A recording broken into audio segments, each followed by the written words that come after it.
Yes, guys, we are back. How is everyone doing? This is our post-match review from last night's game between Liverpool and Southampton. Usually I do it straight after the match, but I was absolutely shattered yesterday. We have things going on all day. Sorry I'm late today as well. Obviously, it's Europa League final. I was on with Doug earlier on watching the Europa League final. Then I had a power cut. I didn't even know I was going to go live tonight, but yeah, I had a power cut and the whole street powered out for about 10 minutes. But we're all back now, guys. We're all back now. I just got to see the end of the penalty shootout. Rangers losing Europa League final on penalties. You can take the man out of Arsenal. You know what I mean? You can take him out of Arsenal, but you cannot take the Arsenal out of the man. Aaron Ramsey missing the penalty for Rangers. You know, once an Arsenal player, always an Arsenal player, and you're always a failure. It's as simple as that. And Aaron Ramsey, take the man out of Arsenal, but you can't take the Arsenal out of the man. A few things before we get started here tonight, guys. Big up Savage in the house for this overlay. He made this lovely overlay today, so and emailed it to me out of the blue today. So yeah, big up to Savage as always. What a great friend he is. And it does make it look a lot better on the screen. So big up, Savage. Great fella he is, great man. And everyone else in the chat, also big thank you to everybody who got me over 1,000 subscribers. Big up to everybody who subscribed to the channel. If you subscribe to the channel from day dot to yesterday to today, big up to you guys. Much love and respect for subscribing to the channel, guys. I wouldn't be here without you guys, so thank you very much. And don't forget, guys, leave a like on this video and subscribe. Subscribe to the channel as well, guys. Big up to everybody. We're almost at 1,100 already, so I'm already at 1,100 subscribers, so it's going thick and fast. So big up everyone in the chat. Matthew, our local hammer. Big up. Savage, yes, thank you, Savage. You're the man. I'm watching Frankfurt. This is Matthew. Ali in the house. Big up Rangers lost. Gutted for Rangers, yeah, Matt. Yeah, I feel for Rangers. I really do. They didn't play badly today. Neither did Frankfurt. It's such an even game. Alexander from UEFA president. Yeah, he's a dick, ain't he? Demo in the house, Tacky, and that is all Demo needs to say. Tacky, we know Demo. We know Tacky's the man yesterday. Frankfurt unbeaten throughout the whole Europa League campaign this season. Yeah, big up Frankfurt, big up Rangers as well, making the final of the Europa League. Don't forget they beat Borussia Dortmund and Leipzig on the way to this final. So, Rangers picked up some big scalps on the way to the final, guys. And yeah, they did really good. They did really good. I'll get the phone lines open in a second, guys, for people who want to come in and have their say on the match yesterday. Southampton and Liverpool. Yeah, I mean, it's a big game for Liverpool yesterday. They had, 9 changes? 9 changes in the game. If you go on social media and you see that Liverpool have changed 9 players in the team, obviously social media goes a little bit over the top and it's like, why is Jurgen Klopp playing a League Cup team against Southampton? Does it know if we lose this, we don't win the title? Yeah, all that sort of stuff. They still don't trust the manager, you know what I mean? You see the squad he put out. You see the team he put out. Got a massive squad, guys. Never got to worry. Never got to worry. It feels terrible to lose a final. It does. It's the worst thing ever. Big up, Ravi. Aaron Ramsey, the one to lose it for Rangers, tended to be shocked. Yeah, like I said, Chris, you can take the man out of Arsenal, but you can't take the Arsenal out of the man. You know what I'm saying? Ramsey doesn't deserve his I think Taki should get at least one, get some game time in the Prem last game. Says Ravi. We'll get to the weekend's game as well, guys. We can preview that as well. But looking back at this Southampton game, so we obviously made a lot of changes. Only Konate and Everton kept their place from the FA Cup final. From the FA Cup final game. And Alisson in goal, Konate, and was partnered with Matip. Gomez and Simicast were your fullbacks. Then we had a midfielder, Curtis Jones, Harvey Elliott, and James Milner. How good was it? Don't know about you guys. How good was it to see Curtis Jones and Harvey Elliott playing together on the same pitch? Really enjoyed that. Really enjoyed seeing them two. Them two together on the same pitch. Really good. James Milner played in the 6 in this game.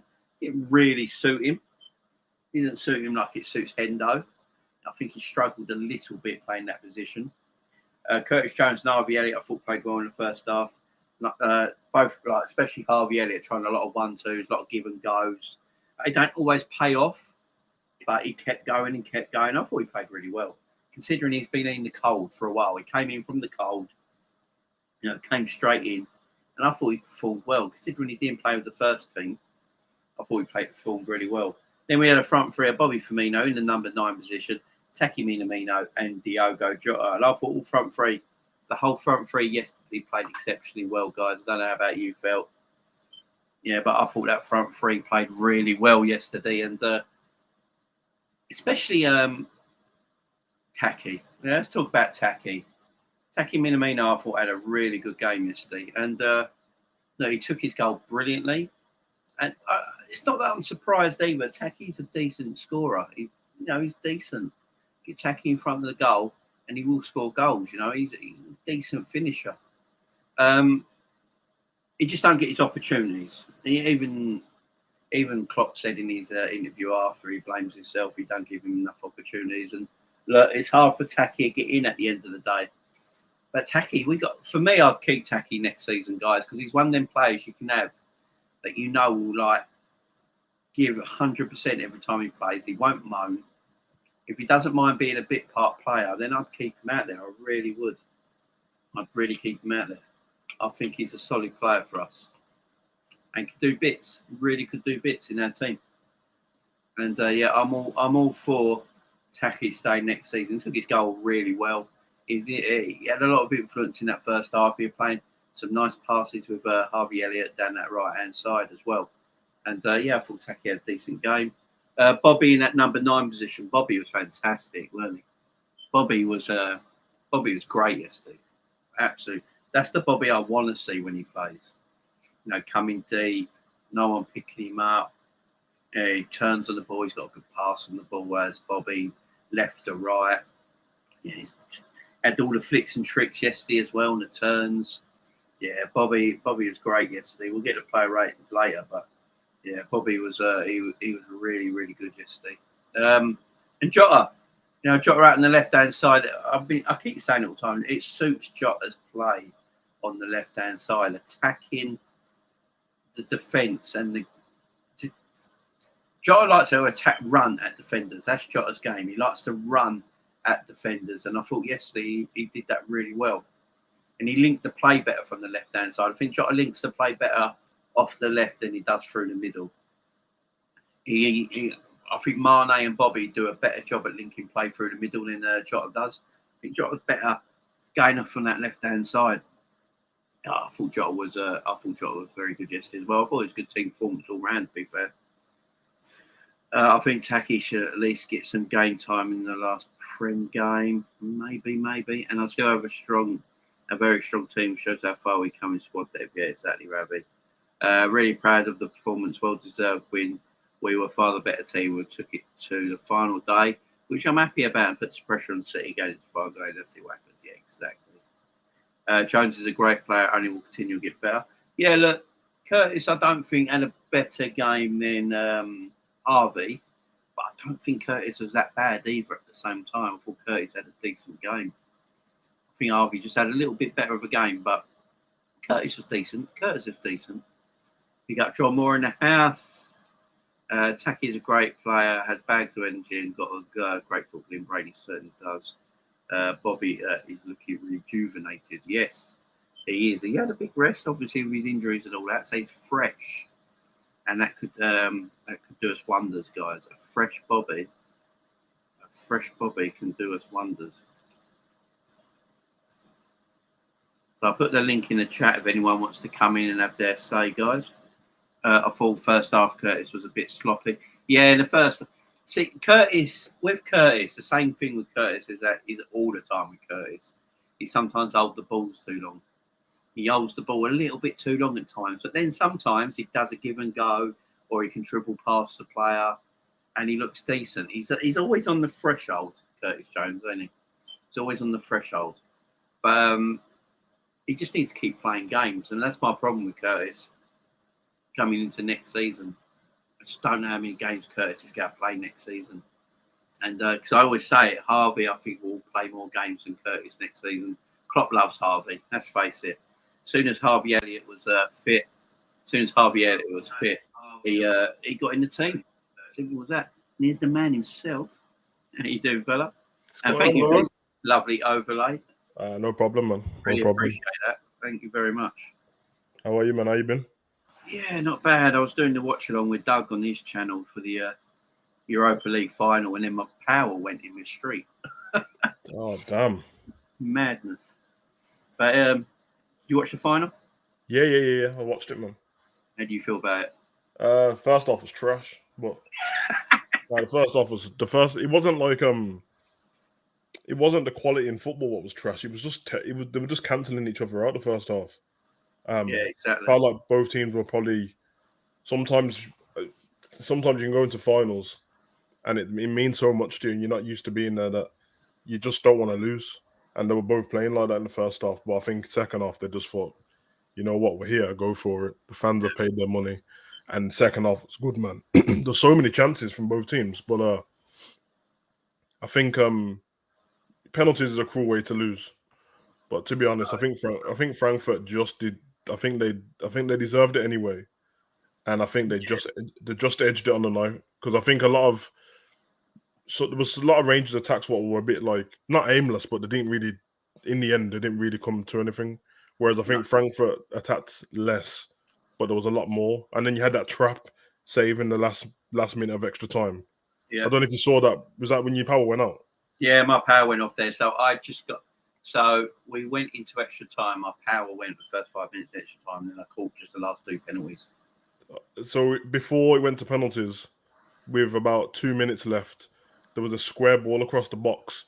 I think it was Ryan Kent, just to tap in. Yeah. And he, to be fair to him, he done what he was supposed to do. Trap saved it. I don't know how he saved it. He just stuck his leg out. And then, yeah, man, penalties. And I'm not even making this up, man. I knew Aaron Ramsey was going to. As soon as I seen him pick up the ball, he's like, you can kind of tell people's body language. He didn't look like he was going to score. And then when you saw his penalty was actually rubbish. I know he went down the middle, and anything can happen. But I feel like if you're going to go down the middle, you need to go a little bit higher than that. It was terrible. Yeah, it didn't look like any confidence. But like I said at the beginning of the show, you can take the man out of Arsenal, but you can't take the Arsenal out of the man. Yeah, man. But to be fair, like it would have been sad either way for whatever fan base. You know what I mean? I kind of wanted Rangers to win for Ali McCoy's, to be fair. I mean, Ali McCoy's is the best thing. Because this guy he kept showing clips of him when they missed a chance. I'm like, this guy's going to pass out in a minute. Yeah. But I love Ali. I don't know about you, Jay. Do you think that the Europa League, I know that obviously to us, if we lost the Champions League final, it's going to mean more. But that must be worse than the Champions League just because you have to play so many games to get there. Oh, yeah. I don't know how many it is, but because they changed the competition and added more teams. So much more. Flipping hell, man. It must feel like the biggest waste of time. Yeah, and Rangers went from the qualifying rounds as well, didn't they? Yeah, they did. That's madness. Then again, Frankfurt didn't lose the game, did they? Didn't they start? When in July they started? July, the qualifiers, yeah. Jeez. Frankfurt didn't lose the game the whole competition. No. But Rangers took some big scalps in the competition. Yeah, they did. It was Dortmund and Barcelona. Yeah. Frankfurt beat Barcelona, didn't they? Yeah. Did you see every time the Frankfurt player scored a penalty, he started shushing the Rangers fans like fuck the cheek of it in a final. But it did make me wonder. Not wonder, it made me think to myself straight away. I definitely don't want another penalty shootout this year. Like we just got to beat Madrid in 90 minutes or score in extra time because I can't sit through that because I don't know why my heart was beating watching their penalties. I don't even care about any of the teams. But no, I can't do a penalty shootout against Real Madrid. No way. No way. Can't happen. My man Grant in the house. First off, I feel so bad for Rangers. So unlucky. And secondary, can Villa do us a massive favour on Sunday? I think they can. We will talk about that in a minute, actually. You can't beat Germans and pens. Yeah. Fair statement. New Ramsey had missed by his run up. Also knew they'd lose once Ryan Kemp missed that sitter. Marco in the house. If you're going down the middle, for me, you need to lift the ball. Yeah, that's what I said, man. By going low. Yeah, I mean, there goes my man Grant in the house as well. Smart keepers dive with their legs out, isn't it? Yeah, exactly. Grant in the house. How you doing, fella? Oh, my man. How you doing? Yeah, not too bad. Good. You watched the final win? I've just been watching it. It was poor, wasn't it? I got a lot of love for the Rangers, and I was well gutted for them. Yeah, I like Rangers. I just wanted to see Celtic's faces if Rangers got Champions League football. That would have been hilarious. I think Celtic have to qualify still, don't they? Or they go automatically in now? Oh, Celtic are a joke, mate. Don't even start with Celtic. I can't remember how that goes. I don't like Celtic. Let's talk about Liverpool and Southampton yesterday. So Liverpool made 9 changes to the team yesterday, and I think that just goes to show the strength of our squad now. Yeah. I'll tell you the team that was out, obviously, yesterday. So Haaland in goal. Konate, Gomez, Simicas, and Matip as our back four. Well, he had to make changes, but a lot of disrespect for Southampton, thinking they could just get the job done, and why not? They did. Southampton are shocking. James Milner, Curtis Jones, and Harvey Elliott. I like Curtis Jones and Harvey Elliott in the middle. They played well. Bobby Firmino, Taki Minamino. Come on, Taki. Diogo Jota. So Jones wants to do it all himself. Grant, go with. So when you saw the team news, what did you think first of all? Me? Yeah, your video is a bit out. You're out of sync. Am I? Sorry, mate. That's all right. Go on, just talk. We can hear you, though. I knew there was going to be changes. He's good. Thinks we got more chance of winning the Champions League than the league. That's fair enough. You knew there was going to be changes. Yeah. I don't know. There was enough there to get the job done. They did, and that's what they did. Why risk players that are going to start? Yeah, exactly. Yeah, I mean, but it's not. Is it going to happen? It ain't going to happen, is it? Well, if City were away from home, I'd be more like optimistic. But then I wouldn't. It's such a Debbie Downer. It's lucky I've known this man all my life. I'll tell you. We need a miracle on Sunday. You know what I mean? You got more chance of Arsenal qualifying for the Champions League than we ever win.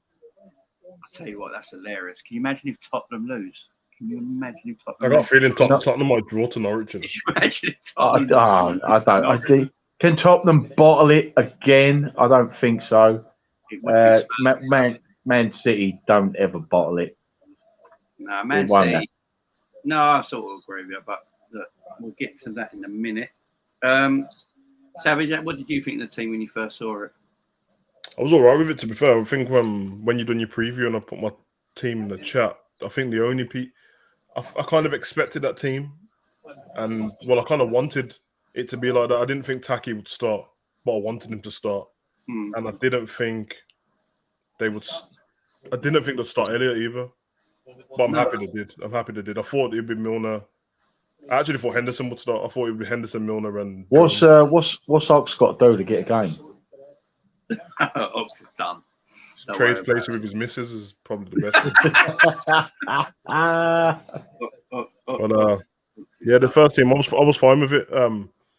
It's always a bit of a weird one, isn't it? I think every fan base and stuff, like they say all these different things about teams being poor in the league and stuff like that, and then as soon as your team plays them, all of a sudden it's like, why is Klopp changed the team so much? I'm like, well, let's just add it up here. Is this 11 better than Southampton's 11? That's all what matters, really. And if it is, like if that 11 yesterday, Liverpool's 11, was a team on its own, where would they be in the league? They'd be higher than Southampton. So I was just like, we should beat them. It was enough. They was always Yeah. going to, you know, I didn't think Southampton Southampton. would score, to be honest. And to be fair, I know it took a deflection and that, but I didn't think they would score. I didn't know I didn't know Ward-Prowse was playing until he had a free kick. I'm not even joking. I don't know what he done in the game. No, he was very quiet. He was quiet, so they tried to bully us a little bit, which everyone tries to do that against Liverpool. I don't know who that centre half is, the big fucker. Who the fuck is that? What, for Southampton? Hang on. Lacano, isn't it? Yeah, he just kept running through people. Lacano. Yeah, that's it, the Brazilian. Yeah, that's a UFC fighter, that is, bro. He was just running through people. Yeah, man, that's a big guy, man. Speaking of centre halves, can we give a shout out to Joel Matip? What a season he's had! He goes under the radar, and he scores an amazing header. Incredible. Yeah, Joel Matip. Yeah, you're damn right, Joel Matip. I mean, to be fair, when the season's done, I think it's between Matip and Alisson for player of the season for me. Yeah, I agree. Alisson. Matip very rarely puts a foot wrong. He gets caught out sometimes, but he recovers. Yeah, exactly. Yeah, he's pretty good with that. And I thought the defense was good yesterday, man. You can tell that Konate is just getting better and better. His positional play is getting better. He's more comfortable on the ball. I think he's just more comfortable in the league now, knowing how to use his strength and stuff like that. He's 22. He's got his best incredible. years ahead of him. There was a part yesterday when he shielded somebody off the ball, and it was not like he lost it. There's a man. Let this man talk. He's been here. He's waiting patiently. Will you be quiet a minute, you? Shut up a minute, you. Yeah, and he shielded him off the ball and stuff like that, and he just composure, man. And I think once he gets that organisation, what Virgil has, because Virgil seems to be the one who organises the back line, and that's the only thing I ever get worried about is when people come to stepping up for the offside trap and stuff like that. Sometimes I'm like, if Virgil's not playing, probably need to drop off 5 just in case. But to be fair, they handled it perfect, man. And yeah, man, Konate in 2 years could be. I mean, I don't know, man. This kid's incredible. Oh, Konate, yeah, it's different. But John, how you doing, fella? Got his Ranger shirt on, yes. Not too bad considering. Yeah, John's a Northern Irishman in Glasgow. He gets about. How you been though, John? You been all right, mate? Not too bad, mate. Not too bad. What did you think? What do you think of the team when you saw it yesterday? I like the team. I thought it was good enough to beat them. I think we actually should have beat them more comfortably than we did. Yeah. Let me get up the stats of the game. So, but Matip he has to be player of the season. Yeah, he's been great. He has been fantastic. There's no doubt about it. He's so underrated. It's ridiculous. Whatever Liverpool are giving him to keep him fit, keep giving him. Yeah, the kid. Have you seen Matip's wife on Twitter? She's like his biggest cheerleader. Oh, is it Larissa? Yeah, it's quite funny. Yeah. It's quite funny, actually. Yeah, man. Fabinho's wife's like that as well, isn't it? Yeah, Fabinho. Fabinho's wife is the same, yeah. She used to be a footballer, I think, as well, didn't she? Yeah. I would keep Taki for next season. Yeah, I would keep Taki next season as well. I'll leave it out. He'd get them sort of goals. What's he going to do? Get splinters on his arse? What does he do? Taki Minamino was the top goal scorer in the FA Cup and League Cup. Yeah, but no Taki, He didn't get a medal. Yeah, he's had his chance. He don't, apart from the cups, he don't really. Well, you got to think like Origi's leaving. He's going to AC Milan. That's almost done. And the rumours at the moment is that Liverpool want Eddie Nketiah from Arsenal to replace him. That's the rumours. That's ridiculous. I'd rather have Martinelli any day. I'd rather keep Origi. Yeah, that's the rumours at the moment. Liverpool very interested. Mate, I finished the game yesterday just thinking like, I thought it the whole time. If who are you going to replace Origi with not better than him? Just give him more game time. What's the fuck? Yeah. I'm so worried about him going to another team and killing it because he's going to do that, you know. He'd be great in Italy. Origi would be great.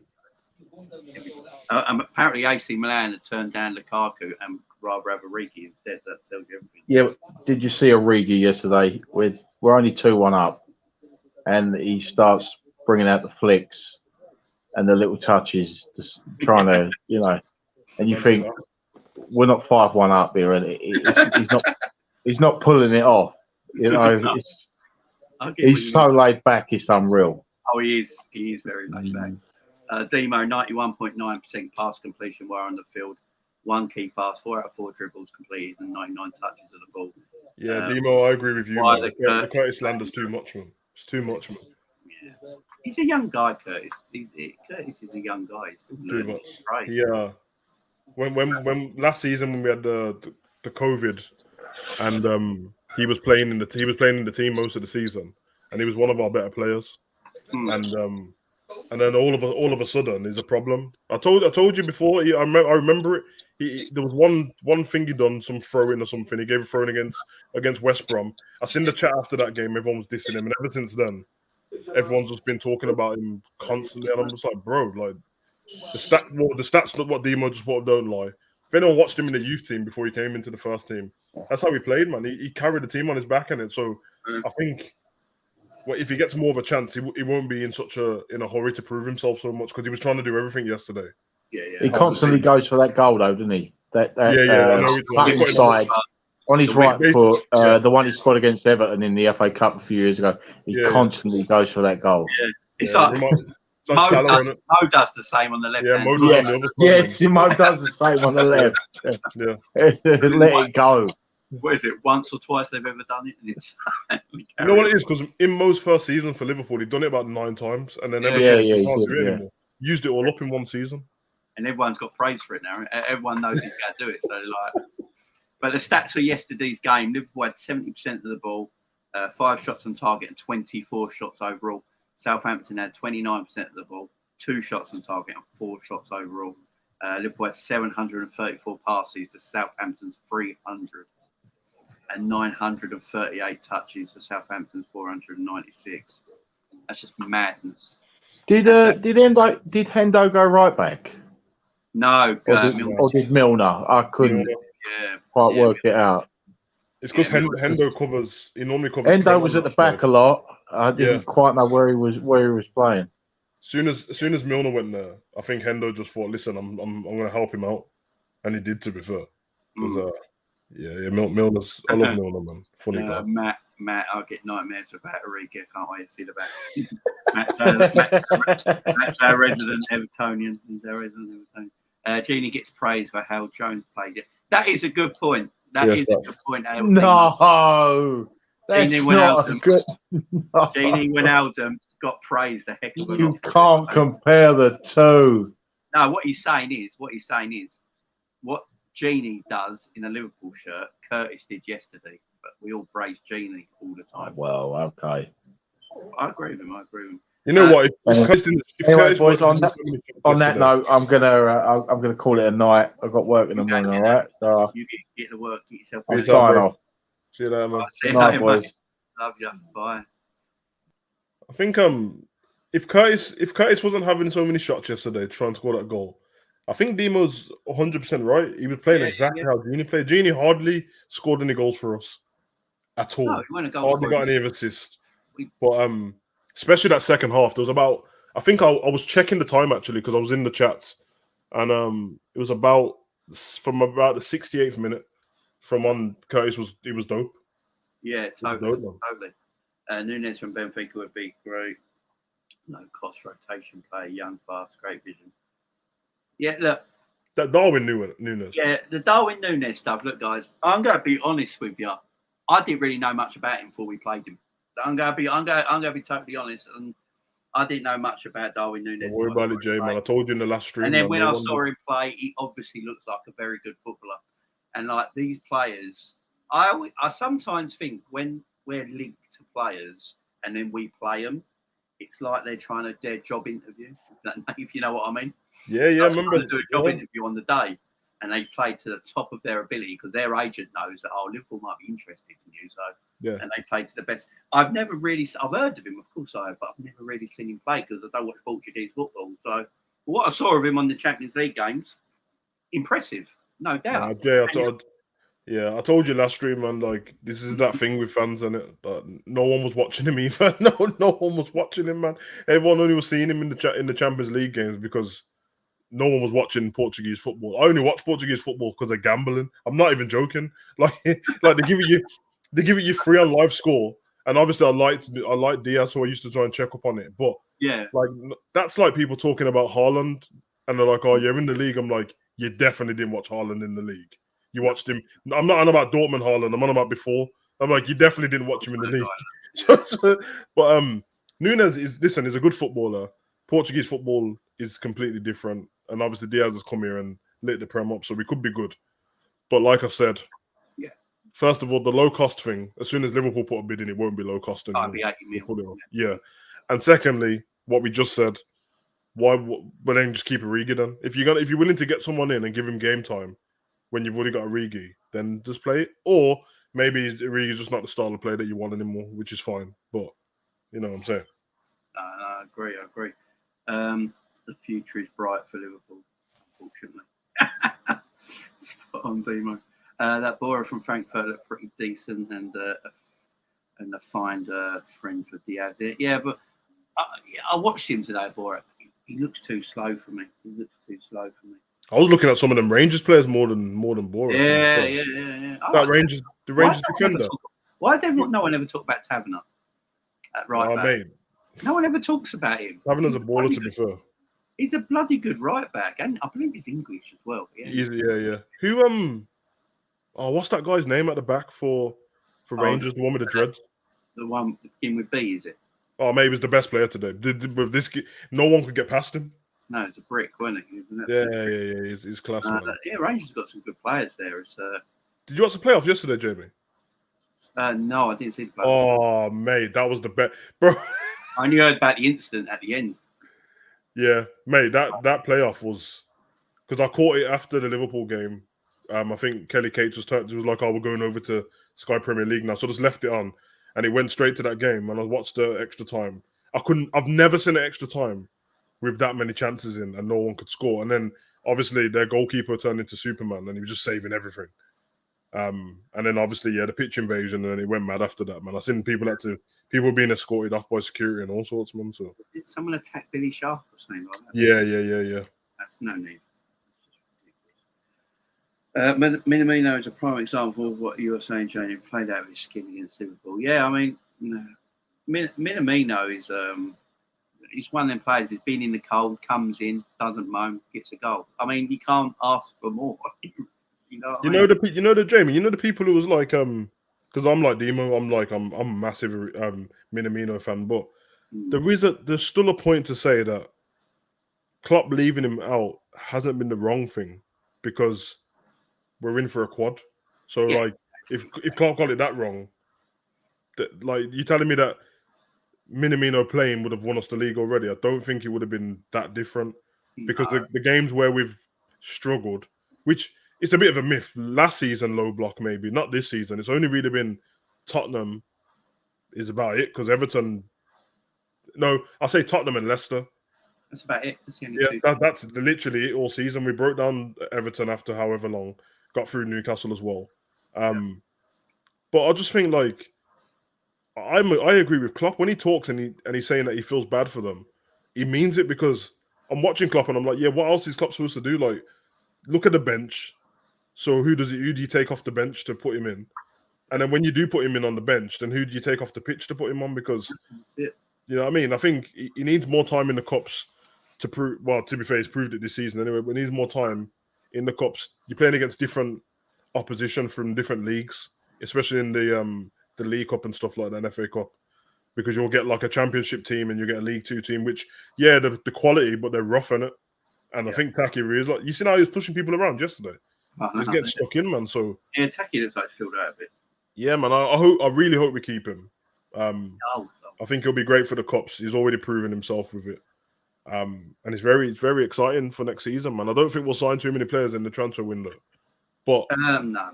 But at least we've got players that we've had them another year.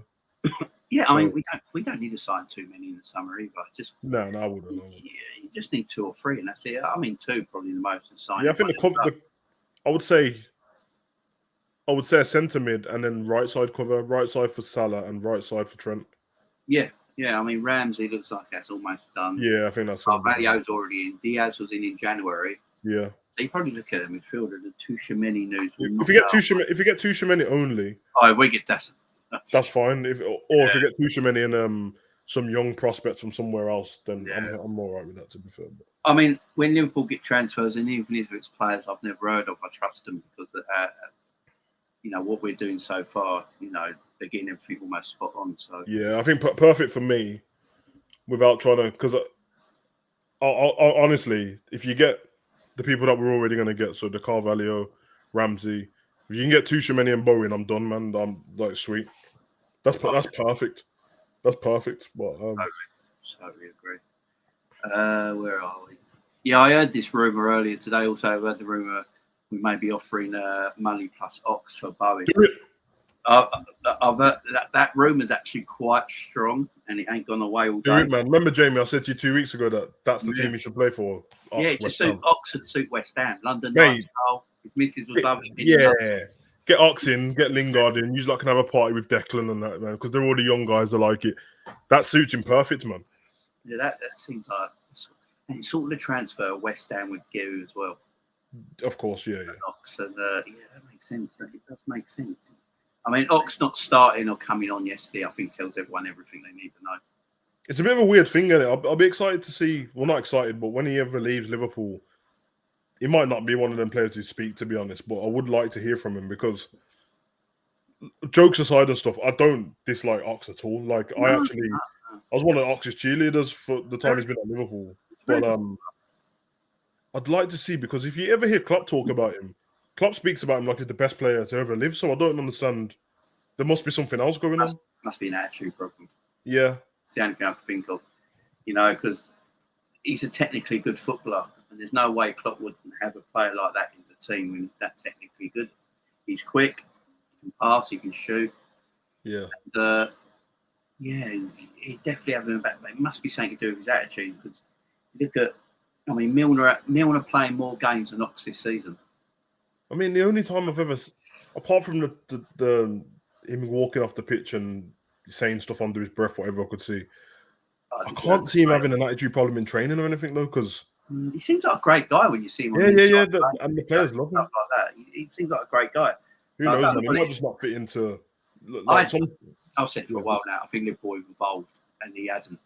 I think sometimes we seem to change little things each season. Yeah. And sometimes players, it's not about them not coming around to the idea. Sometimes they just don't have the capability to do that. But what I liked yesterday, Jamie, is that right-hand side where Minamino and Elliott was linking up. That was a complete different dynamic to what we're used to with Salah and Trent. Yeah. Like Salah and Trent are kind of like, you kind of know what's going to happen every time they get there. There's going to be a 1-2. Salah's either going to try and cut in and shoot on his left, or Trent's going to hold back and cross it in. With Taki, I did not know what they were going to do. No, give and goes all the time, isn't it? I really liked it. And, I thought Elliott was good yesterday. He was good, man. Minamino's got quick feet as well, man. Yeah, Minamino's a good dribbler. Let's not forget, Minamino put Van Dijk on his arse. Yeah, he did. Champions League game. He's a good dribbler, and he's got good close ball control as well. And that's that's why he gets a lot of goals in the box, because he's got good close control in the box, and that's why he gets a lot of his goals there. I'm sure that Taki's I think it reads that Taki's last 11 shots on target have all been goals, mate. Yeah, more than likely. He's just scored with every shot. Like, obviously he's had more than one shot, but every shot he's had on target's gone in, which is kind of ridiculous. I'd rather have Origi and Taki. Yeah, I'd rather. This is what I'm saying. If you go buy players, they have genuinely got to be better than what you've already got. I think so as well. Or it's pointless doing it. This Eddie Nketiah thing, apparently it's a very strong rumour. Liverpool just keeping tabs on him. They said the same thing about Saka last season, though. Yeah. I think Liverpool are scouting Saka. It's just that the fact that I don't think Saka's as great as everyone makes him out to be. I don't know if it's because he hasn't got the coaching at Arsenal because he's Arteta, or it's just because he's young, but I think if I was Arteta, I'd get out of Arsenal because I just don't think he's going to get the coaching with Arteta. I really don't. Yeah, I think he's right. Coaching there. You look at Man United players; they've been uncoached for 4 years because Ole Gunnar Solskjaer was there, and they wonder why they're not as good as they should be. Yeah, I think you're right. It's like Rashford's a quality footballer who's not been coached correctly for 3 years. Yeah, and that's because of who's in charge. And you go and play for a Klopp or a Pep. I don't care who you are. If I played for Klopp tomorrow and he trained me for a year, I'm going to be far better than anything I could ever possibly be, because you're working under the best around, aren't you? And so a Saka at Liverpool could be good.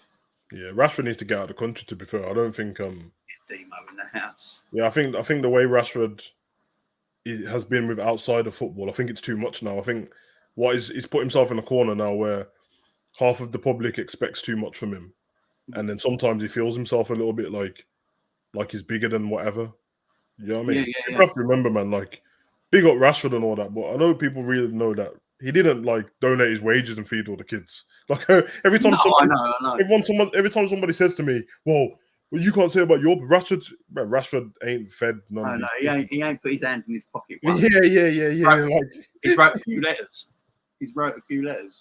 If he was like, "Oh, Rashford, every 2 weeks he's donating a week of his wages," I'd be like, "Damn, Rashford's killing it." But it's like, "Oh, so what you're telling me is that he's got a team as well." So he's like, "Oh, he sent a few emails and tweeted a few things, and now Rashford's feeding everyone's kids." Well, if that's the case, then I'm feeding everyone's kids as well, man. Demo, how are you, my man? Yeah, what's up, guys? How you been, fella? Yeah, I'm good, bro. Congrats on 1K plus. Thank you, Love my the man. word. Continue to grind, bro. Continue to grind. Fucking little spider head pissing me off. You keep right. Oh, there you go. Piss right off. There you go. Right, done. It was hanging off by a ring light down here. Just came down my monitor, little fucker. Right. So, Demo, the game yesterday, my man. How did you feel about it? Obviously, your man Taki was in. Yeah, man. Listen, and by the way, that was Taki's first start since he came from loan. I mean, his first start since Crystal Palace, which he actually scored in, by the way. Yeah, that's the first time. Yeah, that's the first time he was starting for Liverpool. His first start in the Premier League. Yeah, it's his first start. Since then, bro, it is absolutely ridiculous, bro. And it's ridiculous. And I mean, I'm not saying he should start every game. I'm just saying give him minutes. There's no way you're the leading goal scorer for both competitions, and you don't even get a minute off the bench. I heard he didn't get a medal. I don't know what that's about. Like, he's completely disrespected, bro. Yeah. No, I really don't get it. I don't get it. Klopp was not happy about the medals. Klopp asked the FA, didn't he, to send more medals? He should have been the first one to get a medal. Yeah. Like, what? Yeah, but for the game, obviously, we made 9 changes, was it? Yeah. Ibu and Allison were the only 2 that remained. I didn't have a problem with the changes. I thought that, I mean, the team was good enough to beat Southampton. I thought it was a bit tricky, though, because remember, those guys, they took points off Manchester City, I think twice. Yeah. So, I mean, I thought we would beat them. And for me, is that even when we go a goal down, I don't even get worried anymore, bro. Yeah. And that was a foul, by the way. I don't know what that referee was doing, bro. Yo, that was a foul. I was like, yo, you know what? I'm not even worried. I always felt that we were going to get back into the game. The link up play from Taki, like you just mentioned, Taki and Elliot on that side.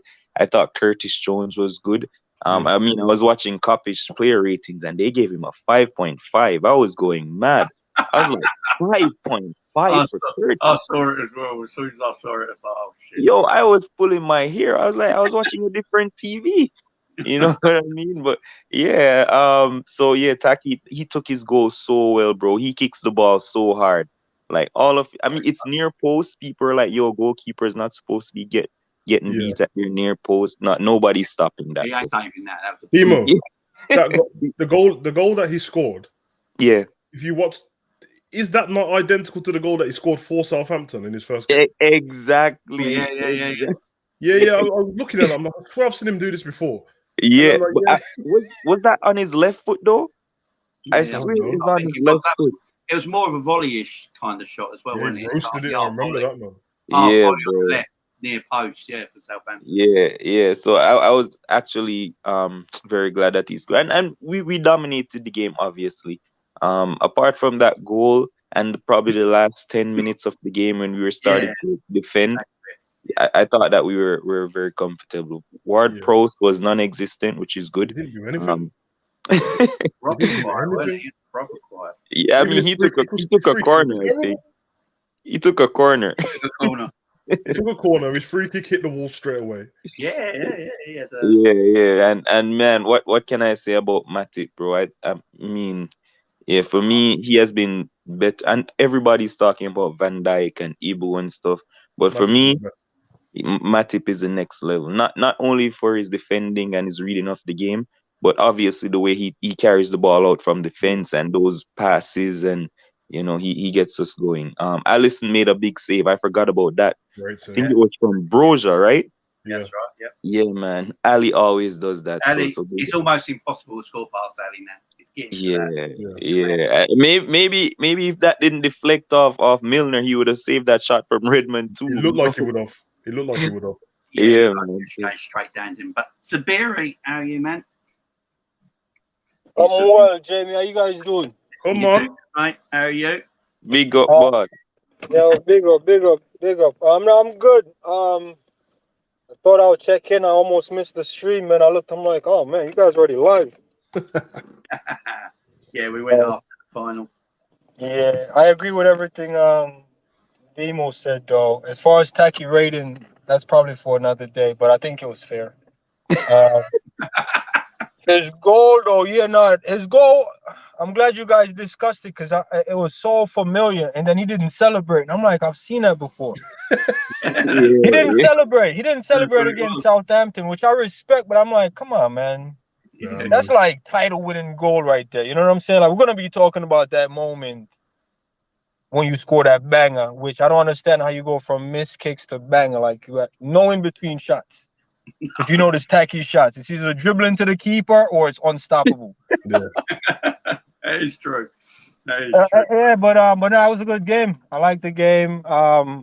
Same thing, man. When we went one down, I'm like, I'm not even worried because I know from here on out we're just gonna control the game, take one back, control the game, and win it. Which I'm kind of getting tired of that method. I'd rather we just go out there and slap them for 6 and 4s.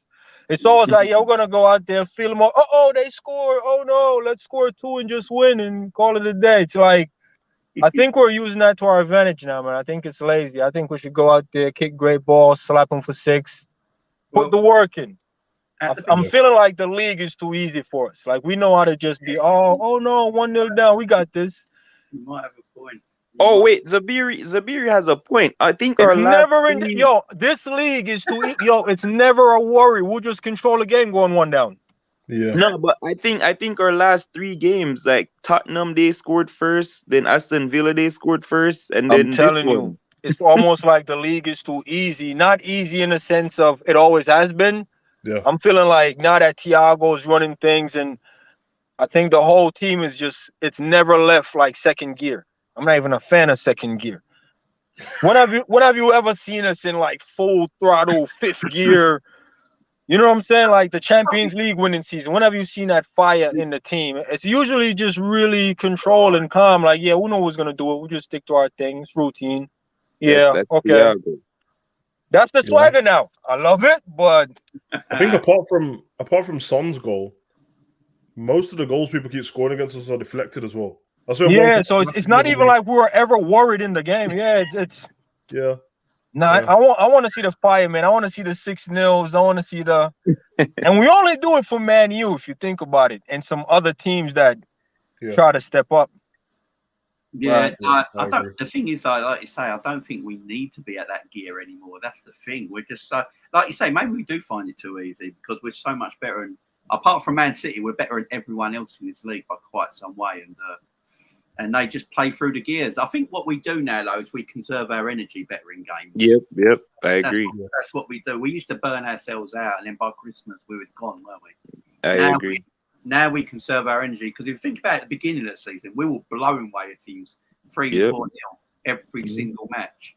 And then we come to the Christmas time, New Year time. That's when we slowed down a bit. And I think that's because we started to conserve our energy and do proper match play football. And football it's becoming too much now. I think I don't think I don't think Man City and Liverpool have any time to be humans anymore because it's all robotic, isn't it? Like sometimes I see Klopp's face and he looks like I just told you in the changing room what to do, and you came out and let this team score against you. He always looks very confused, like I just told you. Yeah. Like, we got so much focus on all these different things.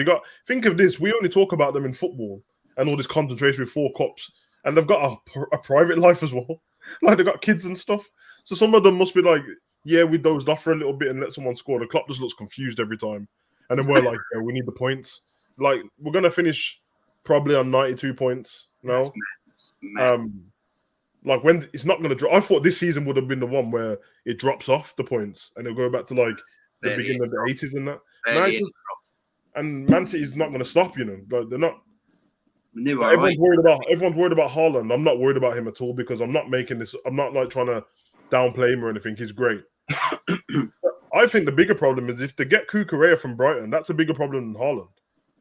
Yeah, their defense is shored up completely then. He's a proper fullback, isn't he? He's a proper fullback. At the moment, they play Zinchenko there, and if it's not Zinchenko, they play Cancelo there and then Walker on the right. But what they'll end up doing is Carl Walker will end up getting phased out and being used for Champions League games. Cancelo will play right back, and then they'll have Cucurella at left back. Haaland's going to add goals, but they're already winning all their games, so it's only going to be. I've got a thing on Haaland. I've got a thing on Haaland. Borussia Dortmund were a far better team, by the way, before Haaland turned up on the doorstep. Yeah, because they have to play. You have to go to his style of play. So yeah, exactly.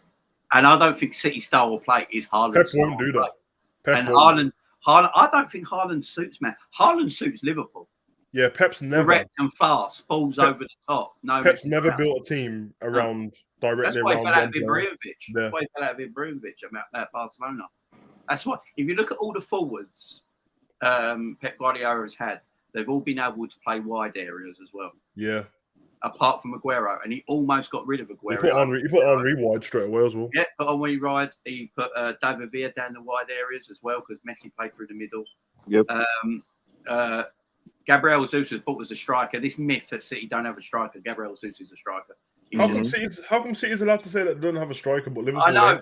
They still exactly the same. They said Gabriel Jesus went on that tear raider scoring like 7 goals in 3 games, and they still said they didn't. Every time somebody says Salah scored so many goals for a winger, then somebody else always says, "Well, he's your striker, isn't he?" I'm like, okay, then. Well, that means everyone who plays up front. That means Foden's up striker. Then what are you talking about? Look at Salah's heat map. Oh, my tooth come out. Yeah. Matt's right as well. Alvarez is going to be a problem. He's going to be more of a problem than Haaland, to be honest. He's a baller. Yeah. Right, let me get some of these comments because everyone's writing in. Calvin Basie. The defender was on he about. was excellent today for Rangers. Baller. The Maverick, we read that one. That's why. That's what I love about Taki. He scares defenses. Yes. Taki's really good. He's got really good ball control in the box. That's why he gets good goals. If Everton survive, how do you two think Lampard will do with Everton next season? I went out and Liverpool already said Everton will finish above something place. Finish above Palace. Oh, so what's that? Top 10 finish? Jesus, you're optimistic. I think Everton's still going to get relegated. To be honest, I know everyone thinks it's going to be. I think everyone thinks it's going to be Leeds still, but I've got this feeling that I hope it's Everton. Well, if Everton win tomorrow, they're safe. They're not winning tomorrow. They ain't going to win any more games this season. They're going to lose the last 2 games. Only thing annoys me that he overplays it sometimes is that Curtis or Taki. I think it's Taki. Make sure that Spider is subscribed before we fail. Yeah, I'm on actually 1,100 subscribers now, so it's going mad at the moment. The smugness is making me sick. Sorry, Matt. Hi, Gary. Are you forgetting about Alvarez? Baller. Yeah, Alvarez could. Do you know Alvarez could actually be the player at Man City that succeeds better than Haaland in the long run? He wouldn't shock me because he's more of a City type of forward. Mate, Pep took Aguero out of the team. Yeah, because he wasn't playing. I wanted him to play, so he wasn't even gone. He's I going don't to know play. how they're gonna do that. I'll just play Jesus for the middle. Like it's getting silly now. If they let Jesus go, if he ends up going to Arsenal or someone like that, watch him end up with top goal scorer. Oh yeah, totally. So His movement's ridiculous. let's get back to this game, Misty. Konate, guys, Konate. Ibu. What do we say about this man? What do we say about Konate, guys? He 22 years of age. This is his first season in English football. Taking it really well. I like what Klopp's doing with him. He plays him in a lot of European games as well. So he's getting a good mixture of all different footballing styles. I think that's what Klopp's trying to do. Yeah. Because I know I love Matip as much as everyone else does. Matip is absolutely fantastic. But I'll get your guys' point on this in a sec. But I think Klopp might be looking at Konate starts to push Matip out of the team next season. And Konate is the one who plays more of the games, and then Matip comes in like Konate has done this season. I don't know what you guys think about that. I think Oh, go ahead. I think you're right, but it's going to be weird. I think what will happen is they'll rotate in the Prem to where that like it's damn near half and half, and then I think Ibu will still play the Champions League games. But obviously we're going to be when the season starts, we'll be in all the cups again, innit? So it's going to be interesting that Matip could end up being the senior defender. In fact, I'm not joking. Like I know exactly what you mean, but at the moment, while Matip's still fit and is still playing, is on top of his game. It seems like Matip's peak is now. Yep. So I would honestly keep it how it is. Yeah, same. And all the cup games, I'd play Ibu. I'd play him in the Champions League. I'd play him in the FA Cup and the League Cup. And I just agree. keep Matip fit in the. And then obviously there's going to be, which I've always said I'd like for us to do, which Klopp's starting to do now. It's probably because you've got a bigger squad. Sometimes opposition you're playing against requires you to have certain personnel. You can't. I know it's like this. It's not arrogant, but there's this thing where we play our own game, and sometimes it doesn't work. Like sometimes when you play against Chelsea always stop us in our tracks because they play a certain way, and sometimes some players can't play against them. Matip, what was the game that Matip struggled in not long ago? And it was to do with speed. Brentford. Yeah. It's just everybody was bad against Brentford, but Brentford early in the season, and there was a team. Oh, who was it? It was Man City, actually, wasn't it? Where they were going through they were playing through the middle in the game before we beat them, the Premier League game, the 2-2. Yeah. And he was just catching him out. They were just catching him out because obviously his turn of pace is not as quick as Ibu's. So for them kind of games, you play Ibu. But apart from that, I think you're right, James. I think start rotating. It's a good place to be in, though. Very good. You can learn from both of them still. For real. But you see, for me, and I think this is probably the first time I'm going to be saying it live. I've said it in a lot of different Liverpool chats. Yeah. For me, I think that Ibu has a lot of Lovren traits, right? I mean, I call him Lovren Jr. I know what you mean. I know exactly what you mean. Like he follows the ball a lot, and I mean, obviously he's young and he's gonna learn and he's gonna improve. I mean, he's a lot more imposing than Lovren was. But every time I see him like chasing the ball all the way and ball watching and he's making a lot of silly rash decisions, I call it, right? Yeah. He makes a lot of rash decisions at times. And for me, I think that everything that you said, Hugo, is spot on. Like, let Matip play in his peak until he can't play anymore, and let Ibu play the cups and learn his craft. I mean, he has Van Dijk there to learn from, and I think he'll only get better. But for me, Matip and Van Dijk. I don't know what we're going to do with Joe Gomez. Backup right back, I don't know, but I think it's going to be down to him if he wants to play backup right back. Because if he doesn't, then keep him. Because they're the three, ain't they? Konate, Van Dijk, and Matip. So when it comes to Klopp choosing, it's got to be one of them for two out of them three, ain't it? To play the game. So Demo's right though. I think with Ibu, one issue that he has, and he's gonna get better anyway. He's gonna learn off them. He'll learn from Van Dijk how Van Dijk's so calm. The reason why he looks so calm and looks like he's never worked in his life is because he just reads the game, so he doesn't have to do them stuff. What happens with Ibu is if he doesn't get that tackle, you know that sometimes you'll go into midfield to tackle someone. Exactly. For no reason. He'll just run past. Yeah. He'll just run past Fab and tackle someone. The problem with Ibu is if he doesn't get that tackle right, or if he doesn't win that header in midfield, what he didn't need to go for, if he misses it, we're exposed. And we're playing against somebody who's got, I don't know, Foden, Vardy, someone who actually can match him for pace, was screwed because he's out of position. Against the slower teams, he always gets back. You'll see him. Sometimes we're praising him for winning the ball back, but you have to look at why was he winning the ball back in the first place, and then you watch the replay, and he was out of. You know what I mean? And there's the ball watching as well, which a lot of our team do a bit, where someone's cutting in, and it's like, you're gonna make the challenge or you're gonna let them shoot. Because, exactly. Like I think it's because they're all watching Van Dijk, and Van Dijk's kind of like, even he does it sometimes, but he's kind of mastered it a little bit. Where it's like, I'm gonna show you this side. And if you can get around me through here, you're gonna have to beat the best goalkeeper in the world. And if you do, fair enough. Exactly. Whereas everyone else doesn't have that. So, but like you say, with Konate, guys, like he's 22 years old. He's in the best place possible. You go learn under Matip and Van Dijk. It's only going to make him a better defender. When did Van Dijk come to us? Was he 27 when he came to us? Yeah, I think he was around 25. Yeah, see, he's 5 years off. 5 years off. Van Dijk wasn't this good when he was this age. No, Konate's going to be amazing. But I look at Upamecano as well. Upamecano's got the same kind of traits as Konate as well. So maybe it was just their you could that defense you could get at them so easy. Yeah. I mean, they recovered all the time, wasn't it? When they're at Leipzig together, maybe it was just the fact that that's where they were brought up like, and Konate's still got these traits. What I'm seeing with Konate, these traits are starting to wary and disappear a little bit over time. And, his positioning's got way better already. Yeah, exactly. And he had like Kabak at the beginning. He had goals too. I've got to say, though, yesterday he played the Van Dijk position, didn't he? He was playing in the Van Dijk's part. Yeah. And I thought Konate was fantastic. I thought he was good. He led the defence up with real maturity yesterday, being 22 years of age. Yeah. I will say, with Konate, he probably does rely on his pace as well because he is quick.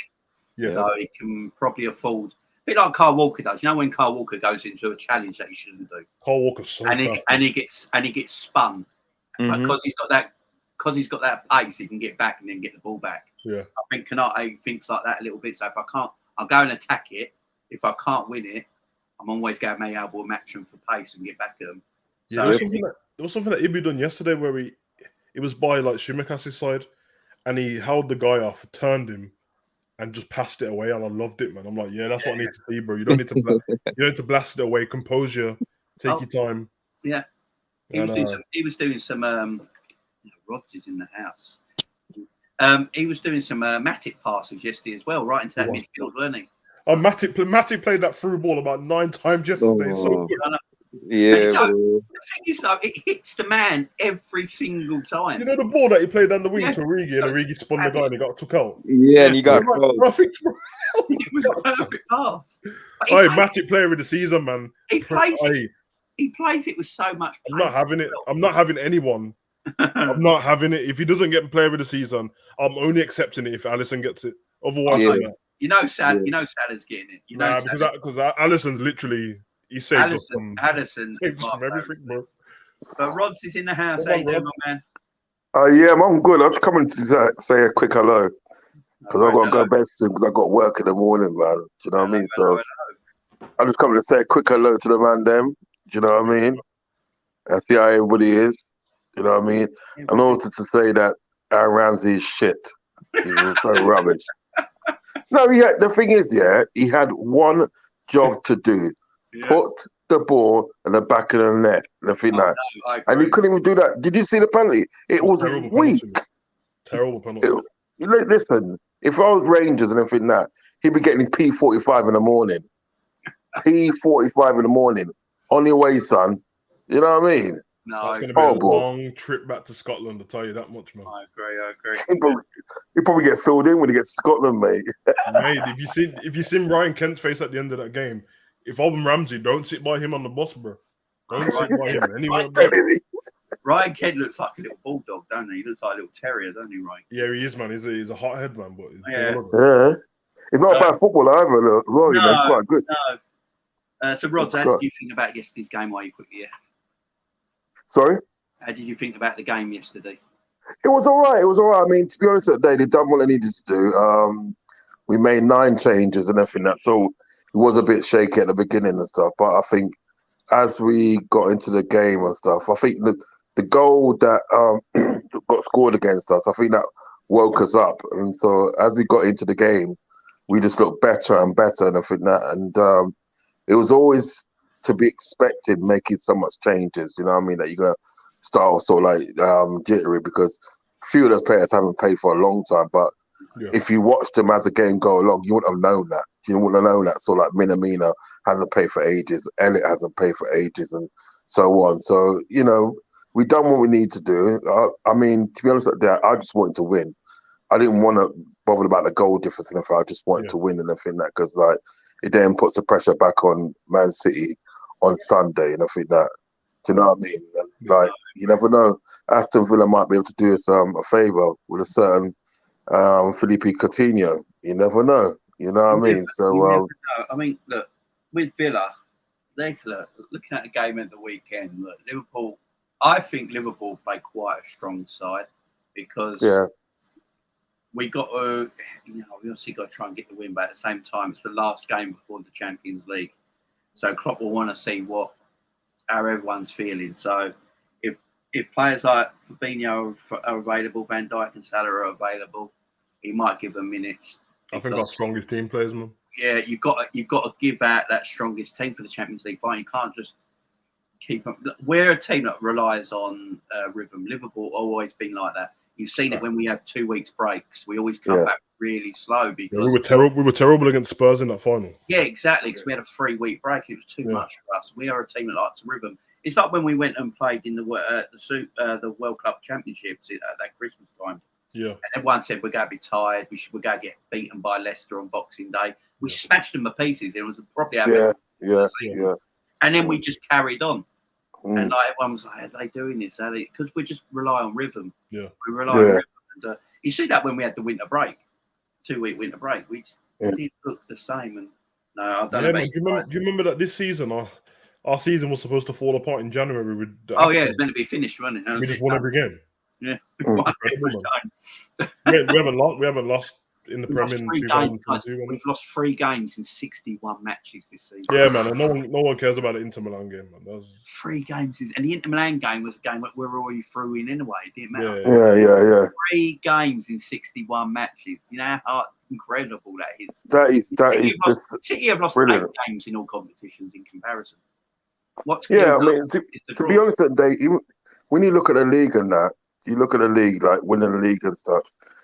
You know, if we don't win the league and everything, because obviously there's a possibility we're not winning the league and so forth, when you think of where we come from get where we got to, do you know, for that, do you know what I mean? It's like amazing because like 14 points behind City, okay?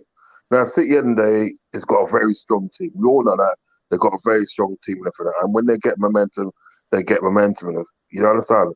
But for us at the end of the day to bring up 14 points, and at some certain points of the season, you know, to go ahead, and obviously they pegged us back and stuff. But to finish, we're going to finish the season. If we don't win the league and everything like that, we'll finish sort of like 1 point behind City and everything like that. 1 point and everything like that. And to me, at the end of the day, that's a massive achievement and everything like that. We could look back in that season and say, look, you know what? At the end of the day, we gave that Premiership season, we gave that 100%. We gave it all and everything like that. Do you understand what I'm saying? So it's no shame and it's no like, you know, this and that. You know what I mean? I'm not going to get those like the rivals saying, oh, this and rather saying that and think of myself, well, do you know what I mean? Whatever. Do you know what I'm saying? You know? Yeah. I agree. I don't know. I'm well proud of this team. Proper proud of this team. And if we don't win the league on the weekend and we finish second on 92 points again, it's just because there's this machine in front of us that we just can't get over at the moment. No, look, we got Champions League final come as well. I mean, Liverpool for it as well. I can't wait. Yeah, if that does happen, it's going to end identical to the other season. Point difference. Exactly the same point difference. Because I was looking on the Liverpool website and stuff for like parade stuff, and they put the information out there now. But there was like that they've spoke to the council and that the parade will definitely happen if we win the Prem or the Champions League. And I get that, man. It's definitely going to go ahead. It'll be 4 p.m. the day after because they're saying that people have to go away for international break. But what was quite sad when I sat back and thought about it, and obviously everyone's not going to agree, but a lot of it's these new school fans. Like, how sad is it that the like we'll put a parade on only if you win the Champions League or the Prem when we've already got 2 trophies. Yeah, Like, I remember teams. FA Cup used to get its own parade. 2006, there was a parade for the FA Cup alone. Yeah. And now all of a sudden, I think people are getting triggered by other fan bases where they're like, even the way they speak about the League Cup, like we win it, and then you speak to someone, they're like, yeah, okay, you only won the League Cup. I'm like, whoa, what? Like it was a tournament, bro. We won it. What's your problem? Yeah. And it's quite sad, man, because like me and Jamie spoke about the other day, that the FA Cup that I grew up on, man, with the whole day and all these different programs and interviewing PE teachers and that, bro. I loved it, man. I don't understand where our fan base has become entitled, where it's like, even in our own fan base, when people are talking about if we go and lose the Champions League final now and don't win the Prem, everyone's like, the whole season's been a failure and stuff like that. I'm like, bro, we finished seasons with no trophies and no Champions League before. They're failed. It's all these new it's all these new age supporters and everything that, because I was at work the other day and I was trying to explain to this Man United fan and everything that we're more successful than you lot because we got more trophies. It's a fact, no. And then so what he was talking about is like the Premiership trophies and for that. I goes, yeah, I know that you won 13 Premiership trophies, and we like obviously, you know, if you want to put it down to that, we won one. But then there's all the other trophies that we won before, like all the leagues we won before. But put that aside now, we have got more trophies than you lot. Do you know what I mean? So that makes us more successful than you lot. Do you know what I mean? Yeah. More trophies and everything. And he just couldn't get his mind around the fact that the more trophies you got, the more successful you are. Do you know what I mean? He couldn't get his mind around that. All he can get his mind around was like 13 Premiership trophies. You know what I mean? So it's just new age supporters in the fact that don't really get to grasp at the end of the day what football's really about. Do you know what I mean? Because you said anything, I grew up on that as well, my friend. I grew up on that as well. Watching it from the early 80s and stuff like that. Do you know what I mean? Like, you know, the FA Cup days, and it was special. It was something to look forward to. Yeah. Do you know what I mean? But now they're just... It was regarded as the second biggest trophy back then. Yeah, that's why I like still watching coverage from the BBC when they're talking about it, because I always like when I got Ian Wright on there, because he always gives me nostalgia feelings, Ian Wright, because he speaks about everything how it should be. Secret like, fan Ian Wright. Yeah, he is definitely. Like, he doesn't speak about the trophies like it's anything. It's like, oh, it's a massive trophy, and I'm like, yeah, but that's how it is. But what's happened is because how the social media and everything's changed and stuff like that, football fans are starting to become basketball fans now, where they just support the player, what's there. And as soon as that player, if you watch basketball, as soon as somebody doesn't play good anymore, they just pick another player, and you'll see him with that player's top on, who's like, why you got a Brooklyn top on? I thought you supported Lakers. And I'm like, nah, LeBron left now, so I support. I'm like, that's what's going to happen if Salah leaves Liverpool. There'll all be these Liverpool fans with Real Madrid tops on, with like Salah on the back or PSG top. It's a brand. Come from that. It's a brand. Yeah, it's a weird thing to me. That's why the change comes in the chat when someone's having a bad game. That it sounds like you hate the person, or like I'm like, he's just having a bad game. But the way people talk about them, I'm like, damn, and that's the difference with faceless fans, isn't it? They're just behind the keyboard. I don't even know how old everyone is, and they're just saying all these things. But yeah, guys, sorry to cut across you. I got to love you and leave you now, but I'll see you on Sunday. Yeah, so Sunday. Enjoy the rest of your night, Jamie and Savage. Yeah, peace out, bro. Big up. Nice. Top bloke, Ross. Top bloke. Yeah, man. Yeah, I was just saying that. I can't remember what I was going to say. I was going to say something to Rod. Oh, what was I going to say? It's got out of my head now. It's done, mate. You know when you have that, you have it on. I'm getting too old for this shit. That's what it is. Wow. I can't remember what I was going to say. What was I going to say? Gone, Rod. You've killed me. But anyway, killer. Southampton, Liverpool ended 2-1. We were the far the better team. We take it to the last game of the season. That's all we could ask for at the end of the day. I know. All we could ask for. Jamrock in the ass as well. Man, big old Jamrock, man. Full chats how good of a 6 forward. Yes, in incredible, isn't it? Exactly. Look at his goals, the game out. But yeah, weren't they saying like he's had 10 starts and 10 goals? Yeah, I think he's played 120 something minutes or some rubbish like that. Some stupid minutes. His minutes to goal ratio is out of this world. If you compare it, I mean, it's really good. But yeah, that's what I was going to say. What he was saying about there with the Man United fans having to go about. It's always won Premier League title in 30 years. The fact is, we win the Champions League next weekend. Jurgen Klopp's won the same amount of European Cups as Ferguson, and that took him 26 years. So Mate, that talk that comes from them, it's hurt, man. I promise. I know what. Yeah. I know what. Listen, we've been there, innit? And totally. obviously, I was growing up in school with these Man U fans talking, and the way they talk about stuff is how I spoke when I was 10. So the only difference is they're adults now. Stop being childish. Stop being childish, man. Just say that your team, the other team's playing better, and then concentrate on your own team. But the difference is that they're not winning anything at all. Like, at least when Man U were dominating English football in the Premier League, we were still winning. We were still winning cups, but they're not winning anything. So yeah, it bothers them, man. But it bothers them big time. And all they talk about now is they won the FA Youth Cup and the future's bright. And Jamrock's point there is perfect because I lost my mind when everyone was going mad at. I want all the smoke he was getting for that miss against Arsenal in the FA Cup. Yeah, you know the miss what Taki had in the first leg when it was 0-0. And then we went on to win. Mate, I've seen Salah and Mane. Yeah, Paccio missed the penalty at the World Cup '94, but he's still arguably one of the greatest European footballers of all time. Mate, I've seen Salah and Mane miss.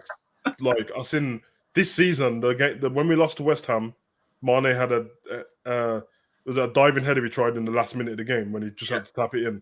I've seen Salah miss open goals. He missed that penalty against Leicester and then missed the rebound when he just had to header it in.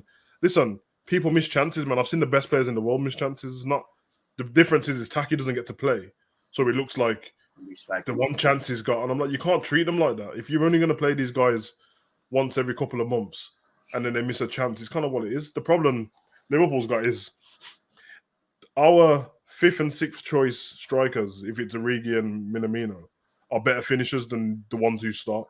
Like, just clinical finishers. Because if Origi scores all the time and Taki scores all the time, Salah and Mane score all the time, but they have a lot of chances. Yeah. So it's a bit of. You're right. Yeah, I mean, Salah's the mad one. If Salah took all his chances, he'd be on 50 every season. Yeah, Salah's smart, man. He just works on output, and it's like, I think he knows as well, which is it's great for us. Yeah. But sometimes it goes against us because he's like, listen, if I have 10 chances, I'll score 1. But realistically, we're like, okay, when we come up against a bigger team, what doesn't allow them chances? Yeah, like, fair play to Southampton. They tried to play football. They didn't just sit back. That was an actual plan to. I thought it was an entertaining game. Yeah, you know what it is with Hasenhüttl. Yeah, I know that everyone's going to throw the 9-0s at him, which is terrible, by the way. But he's actually one of the best coaches in the Prem. Like, he's got shit seat. Just the thing that Arsenal, they didn't want Hasenhüttl. They didn't want Eddie Howe. They didn't want Patrick Vieira. But they took Arteta, who hasn't been a manager before. No, mad, ain't it? They deserve everything they get, man. I hope that they don't get the Champions League spot. I don't get it. I don't get Arsenal fans. I'll tell you, I don't get where they come with all the violence and the smoke and the attitude and the arrogance, because I've never seen it. I mean, they were going at Chelsea fans like, we're not going to finish 4th, we're actually coming for you in 3rd. I'm like, where is all this coming from? You've got El Neni and Xhaka as your midfield pairing. Arsenal. Where is all this coming from? Arsenal, from back in the day with the Invincibles, they never saw this moment ever happening. They never, like, they are that arrogant. They always thought we'll always be on top. Yeah. Like, always. And it's not the truth, man. Football comes in swings and roundabouts. And everyone's been arrogant and tried to take Mick out of Liverpool. Oh, 30 years. That 30 years thing was funny, but we were winning trophies in between. Like, we were winning Champions Leagues in between. Like European Cup in between. Yeah. The problem they've got is, like, Arsenal are on, what is it now, 17 years already? Yeah. And what's Man U on nearly 10? There'll be 10 years next season. All right, then. So, like, I'm just saying that, look how quick Man City's caught up with stuff. And if Man City's caught up that quick, you don't even know what's going to happen with Newcastle yet. Nope. It might never happen for them. Like, everyone's like, oh, of course, Man United will get back on top and Arsenal will get back on top. That's what Liverpool said. What we thought every single year for 30 years. That's what we thought for all that time. I was born in 1990. We won the league, and then after that, we never won it. So growing up, I just didn't expect anything. And then I got to around like 9, started understanding football properly, and everyone just kept mentioning you ain't won the league for this many years. And then I've grown up, and I'm 32 now, and people. I'm like, hold on a minute.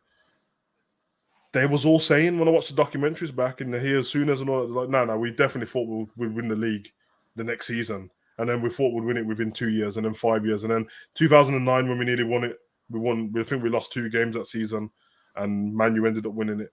Now you look how long 2009 was now. Like, hold on, that was 12 years ago. It just happened, man. And You mean Arsenal? Arsenal last won the league in 2003. So it'll be 20 years almost. Yeah, 2013 for Man United, so it's almost 10 years. And the problem them two teams have got, I think Man United fans, because Ten Hag's coming in, I think they're getting a bit like it's a quick fix all of a sudden. Ten Hag's going to come in, will be linked with players like Timber from Ajax, who, let's face it, if you told Man United fans a year ago they were buying a player called Timber from Ajax, they would have laughed at you and said we didn't need him. But now they're like, oh, we can't wait to get him at the back. He's going to sort it all out. And it's not going to be that simple because Man United and Arsenal's problems are Liverpool, Man City don't stand still. Not under Pep and Klopp. That's the problem. They keep I'm starting to lose the. I've always been a bit apprehensive as a Liverpool fan since Klopp's been in, because it's been so rubbish growing up. I'm always worried, like, oh, don't tell me that like it's going to end soon. Like, when does this finish? Do we get to carry on being the top team still, or? And then all of a sudden, I'm like, you know what? We're definitely going to stay being the top. Like, it's not going to change. Yeah, I mean, there's going to be times when we don't win the league, don't win the Champions League, but we'll win. We'll be in and about all the time. Yeah. But for some of them other teams, especially Arsenal, Man U's a little bit because they'll throw the cash at it and you never know, they might get it right. But with Arsenal, I just don't see it happening, man. They're so far off it. The team's shit. The squad's terrible. When I watched, because I did the watch along for the North London Derby, by the way, which was my biggest viewed ever watch along. Got 4,000 views for that watch along. That was massive. Yeah, and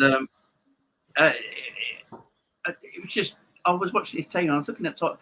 I don't particularly think Spurs have got a great squad. They got a fantastic front three, no doubt about it. But the whole squad, always like.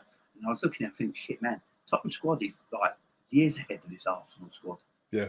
I'm seeing. Tottenham's lucky they got Conte, to be honest. Yeah, that's the biggest signing. Yeah, Conte. I mean, I don't know what. Another thing with Arsenal fans going at Tottenham, like Conte is 100 times the manager Arteta is. He's so smart. He knows how to work. Only Pep and Klopp are better than him in this league. Yeah, I think the problem Arteta's got is, honestly, I don't think all of the players respect him. No. I think some of them are like, because obviously Arteta still looks like. I watched He looks like a footballer still. Yeah, I was watching him score against Man City when Man City won the league for the first time. I think he scored when they had there was 4 games left of the season, and he scored, and Arsenal won.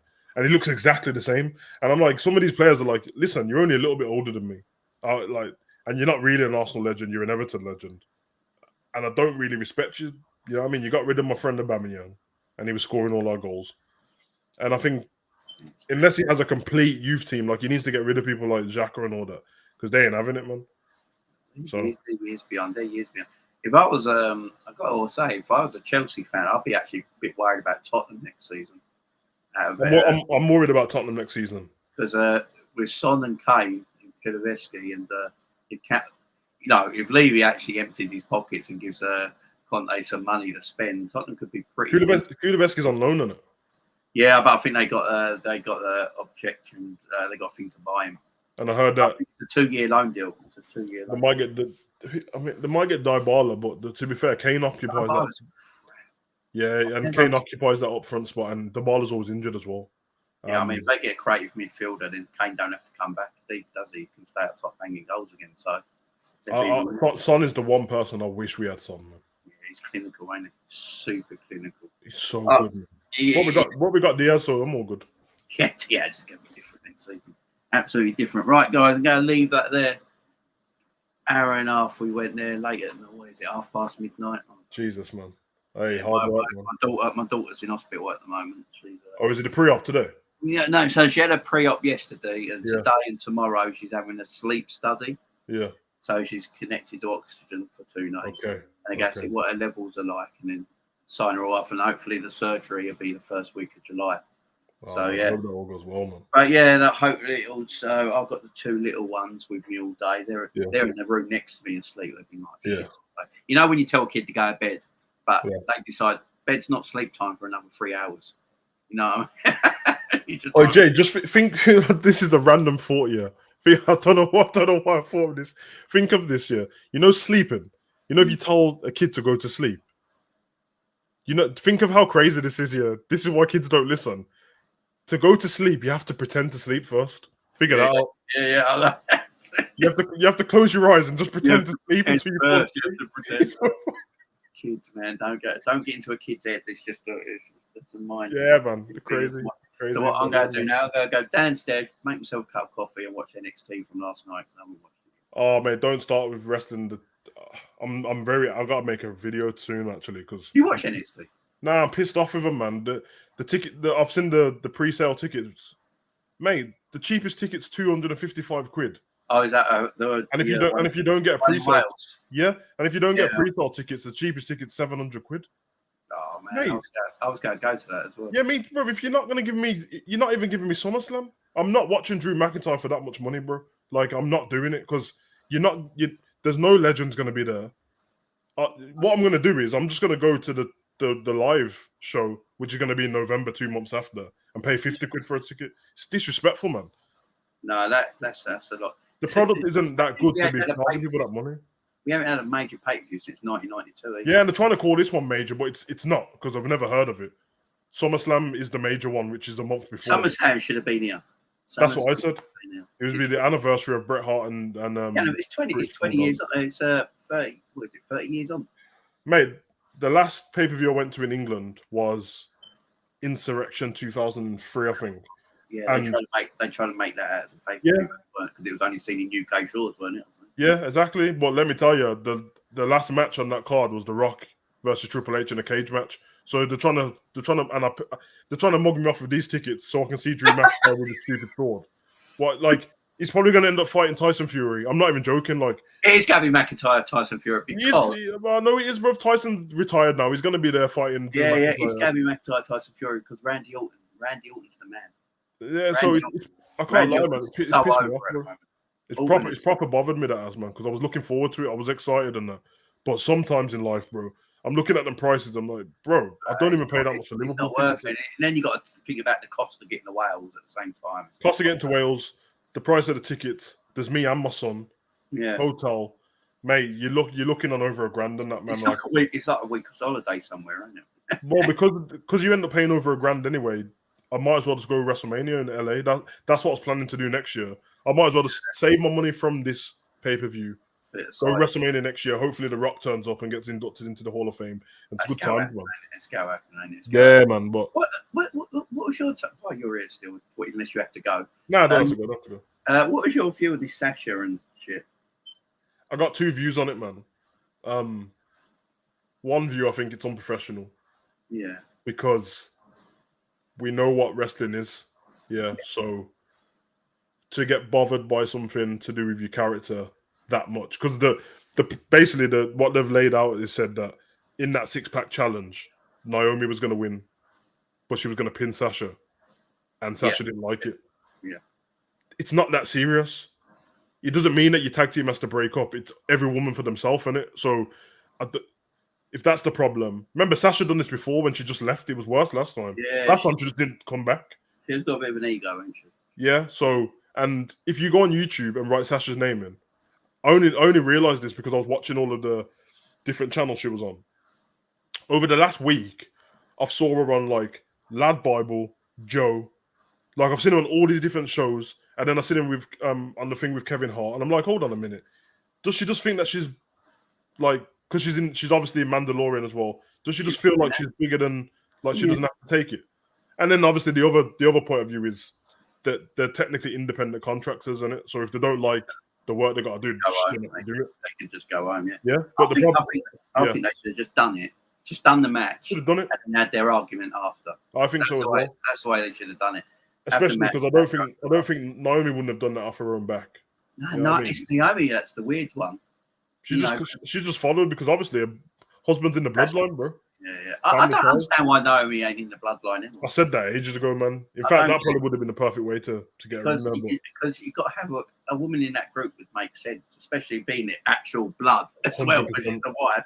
100%. Is it Jay who so she's married to? Yeah, it's Jimmy. Is it Jimmy? Yeah, because the one who keeps having the drink problems, and it's Jimmy. Nah, it is, man. He's mad. He's mad. But I think I don't know, man. It's a bit of a whole weird situation, to be honest. But one thing I do know, whether people like it or not, you get all these people online going crazy over stuff. I'm like, bro, the thing is written down before anything happens, so stop going mad over it. Like, be in the moment and all that, and have disagreements about stuff. But the way people talk about it, I'm just like, listen, it kind of is what it is. Sasha can act like that. People keep telling me that, oh, it's a big mistake from Vince because he doesn't know what he's missing. Bro, he got rid of Bray Wyatt and Braun Strowman and Aleister Black and Keith Lee all in what, bro, he doesn't care. They're making more money than they ever have made. Yeah. And their product's kind of a certain way now where it's just rinse and repeat every week. They don't care. This is what it is. Cookie, what is it Americans call it? Cookie cutter, ain't it? It is cookie cutter. It's the same thing every week, man. If I have to watch RK Bro versus Street Profits one more time, I'm gonna smash my house up, man. That is, look, it is entertaining, but it is thing every week. But yeah, you'll notice, Jamie, because obviously you see my channel and that. You'll know that you'll see that some days when Raw's on, you won't see a reaction there, and the reason why there's no reaction there is because it's the same match. Yeah, you're uploading the same video week. I literally said in my video, one of the last videos, I said, I'm going to upload the same thumbnail and I'm going to see if everyone realizes. And I did. And no one realized because it was the same match, bro. Like, it doesn't. I went to watch WWE Live in November with my son. And the tag team match I watched was RK Bro versus Street Profits. And now we're in May. This is 6 months later and the same matches are happening. So they're breaking RK Bro up, I'm telling you. Yeah. To be fair, the best thing that would be funny if Riddle's got to turn on Orton. That's what I was going to say. Because Orton's super over at the moment. Orton is super over. And I think Orton's the man to take the belt off Roman as well. Yeah, because I don't want to hear all that Randy. I don't want to hear it anymore. Stop it. Stop I do like them though. They are bloody entertaining. They are entertaining. It was a little bit better when Randy wasn't so in with it. When he was kind of like, you had to try to get him to smile on that. Because now that promo what he cut on SmackDown was the worst Randy Orton promo I've ever heard. The one that was talking about like, I reached into my side cabinet and he's like, Randy, I'm like, oh, I didn't know what you was gonna listen. Oh yeah, when he's like, stop it. Don't do that to Randy. Because even Roman looked at him like he was a dickhead. The thing is, I like him, but Randy Orton, I can't. This man's been in the company for 20 years, and I don't think he's ever been this over. That's the problem. He's in super shape still as well, and he said he ain't leaving. Right. My wife loves him. Let's face it, he's a pretty boy. My wife loves him. He's Roman with his new contract. He's got to have days off or something like that. I mean, hey man. The problem is he can't have days off if he's got both belts. This is the problem. Fair to Roman. Roman has been there 10 years now, pretty much. Yeah. And let's be honest, man. I know that now it's a little bit different, but he appeared in every show, every live show, every TV taping, had cancer, came back, done the same thing. If anyone deserves a rest, it's him. But you are right, the bouts. I said that I'm going to do a video on it, but I think that I'm going to do a video on like 3 different ways to take that off Roman with keeping him strong. Mm-hmm. I would have. The best way to do it is let somebody cash the money in the bank in on him, because then he doesn't look weak. Well, they're thinking of doing Money in the Bank as the winner goes to Mania, ain't they? Yeah. So Cody did that in like that promo, and apparently they're still. I mean, Cody's winning Money in the Bank. I mean, it's just. Yeah, it looks like it. But Roman, they want Roman Rock at Mania. I just don't think Rock can do a match. Rock is too big. Rock is injecting himself. I don't know what he's doing. But you can't be that big in your 50s. It's just not possible. He ain't taking time off them.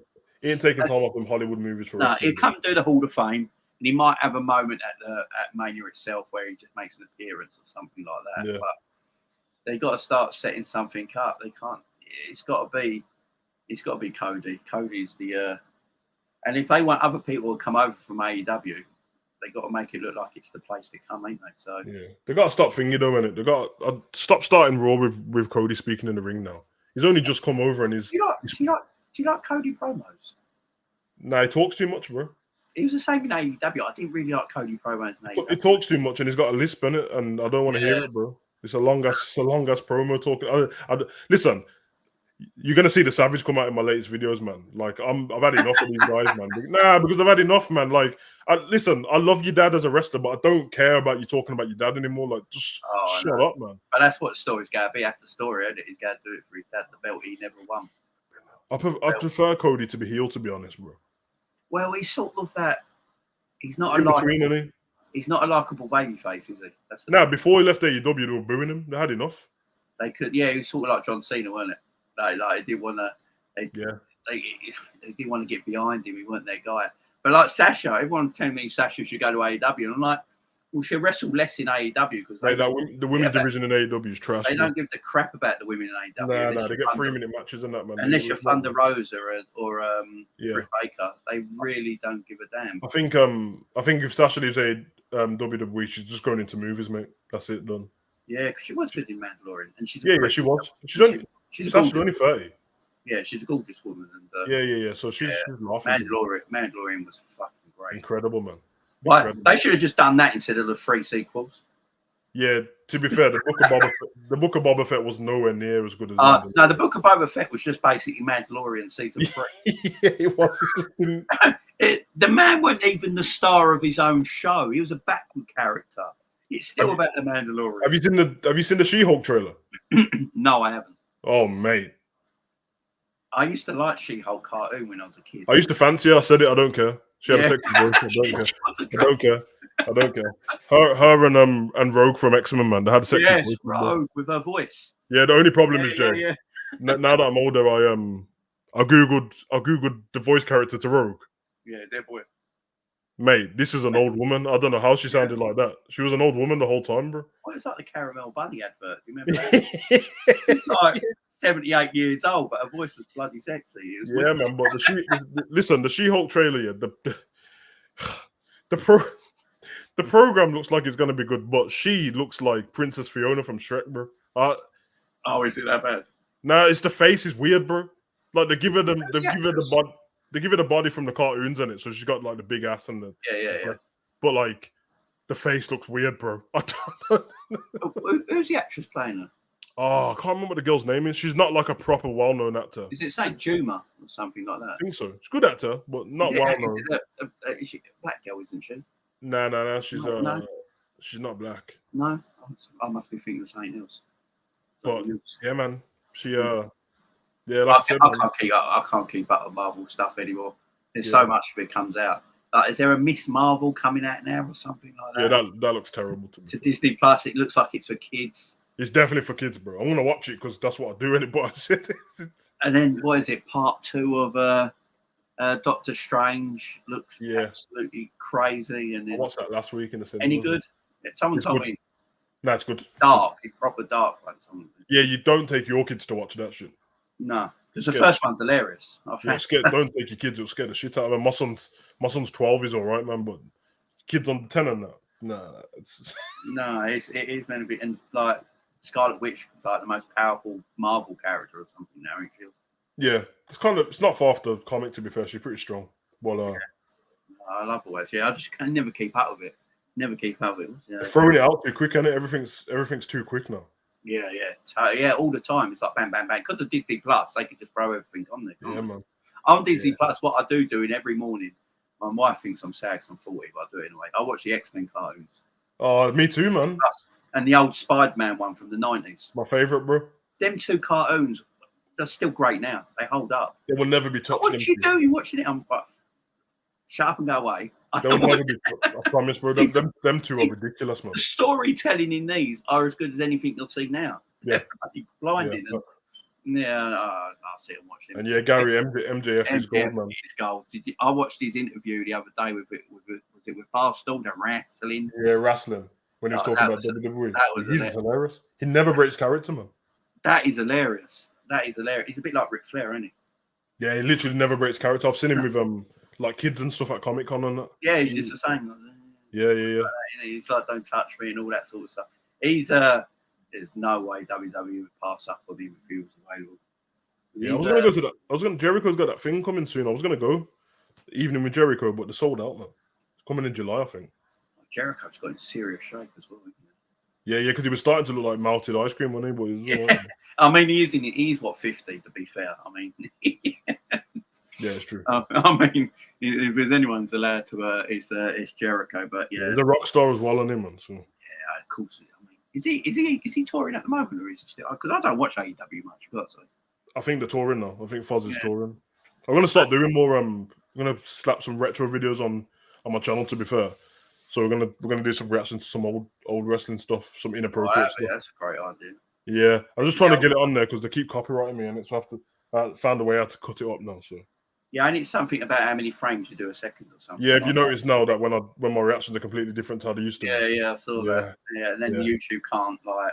Yeah, I've been getting away with these ones. So the old ones, every video was a copyright, man. I like the old. I mean, everyone calls me. I've been watching wrestling since I was about 8 years old. I think the first ever wrestling I watched. No, what was it? I watched WrestleMania 7 because we were one of the only households that had Sky TV in our house in about 1991. Yeah, and WrestleMania 7 was on Sky Movies at the time. Yeah. I stuck it on and I was like, okay, let's watch this. And watch this massive man, blonde hair, moustache, bigger than life, and like, this is fucking amazing. And I'm sitting there like a little kid just watching it and falling in love with it. And then, stuck ever since. I've been watching it about 30 amazing. years. I think the first WrestleMania I remember was WrestleMania 9. I was born in 1990. I was about 4 though. I think it was WrestleMania 9, Caesar's Palace. I just remember it because it was outside and that's about and Taker getting choked out by chloroform over there. Mate, that's what bro. Listen, the thing is, when I was a kid, I thought John Gonzalez was scary and that. And when I grew up, I was like, when you're like a 7-year-old kid looking at this giant, you're like, Jesus Christ. Nah, bro, it's just a moss in a suit, bro. Yeah. I think even a moss is a bit more athletic than he is. Yeah, man, that was crazy, man. Yeah, it won't be touched, man. I try not to there's some stuff that I have to compare it to with the newer stuff when I'm trying to critique it and that, but I try not to even mix them together because they will never get back to that. Like, times have changed too much. Everyone's offended. Never go happen again. Oh, mate, everyone's offended by everything, bro. I mean, you'll see the clip on my channel soon, and you'll know what I'm talking about. But there's a clip with Vince McMahon and Paul Heyman. And they're talking about Undertaker's wife. Now, when the clip comes up on my channel, you'll know what I'm talking about. But trust me, there was no way. Vince definitely doesn't want anyone to see this video anymore. No. That's what I'm telling you, bro. Because even with the stuff he used to do with Trish, get on your knees and bar like a dog. Oh, yeah, he made it get undressed and all that sort of stuff. And like, what is going on? Can you imagine doing that now? It wouldn't happen, man. He couldn't do it now because they're in the stock exchange, ain't they? And all the investors would go absolutely balmy. But I don't watch a lot of AEW. The problem with AEW is on, was it midnight? Mate, listen, I watch it, but they gotta be honest, man. If WWE is not as good as it was, but AEW has 0 storylines, bro. They just fight. It's just turn up and fight. They got no pay-per-view business. Their thing is more TV, ain't it? Then pay-per-view business, where WWE are more about pay-per-view business than TV shows because they know with a network and Peacock and all that. They don't really have to tell stories no more because everyone will go and watch it anyway. Yeah, because AEW is basically, they're never going to get as big as WWE just because everything's aimed towards hardcore wrestling fans. It's not, casuals can't watch AEW. Casuals can't watch AEW and know what's going on. No. You'd be confused because everything's built around, let me fight someone in New Japan, and half of the people ain't watch New Japan wrestling. So No. I mean, New Japan. Do you remember the wrestling channel? Yeah. That was, what happened to that? I don't know, just gone. They showed everything. I used to watch. They showed FWA and MLW. Was it TNA when it first came about properly? Yeah, TNA was good when it first came out. 2000s. They had a pay-per-view every Wednesday. Yeah. That's their model, making money. I used to like it back then. It was fun. And they had the dancing girls in the cages next to the aisle. You remember that? And then I think Roddy Piper was the general manager. It was crazy. TNA was seconds, man. To be fair, TNA's got one of my favorite ever wrestling promos is Ric Flair versus Jay Lethal. Yes, it's one of the best promos I've ever seen, bro. Like that is hilarious, man. And that match, they're having a match of saying, don't start, man. They're tagging the same name. It's and so Jay Lethal's been training Ric Flair. Yeah, and it's looking like NWA, Ric Flair's gonna fight against Ricky the Dragon Steamboat in the Crockett Cup. I'm gonna watch it, but I don't want him to die, man. No, the thing is though, Flair's 74 years old or something. Isn't he? Yeah, I mean, if you see, listen, the man almost died a couple of years ago. Bro, Steamboat's not far off the same age, but he's in real good shape, bro. Like, Steamboat's always kept himself clean, though. Ain't he? I'm so worried about Rick. I can't not watch him though, but I can't because he's a legend, isn't it? But it scares the hell out of me because you don't go from having all these heart attacks and that to be able to take bumps in the ring. Rick's my favourite ever.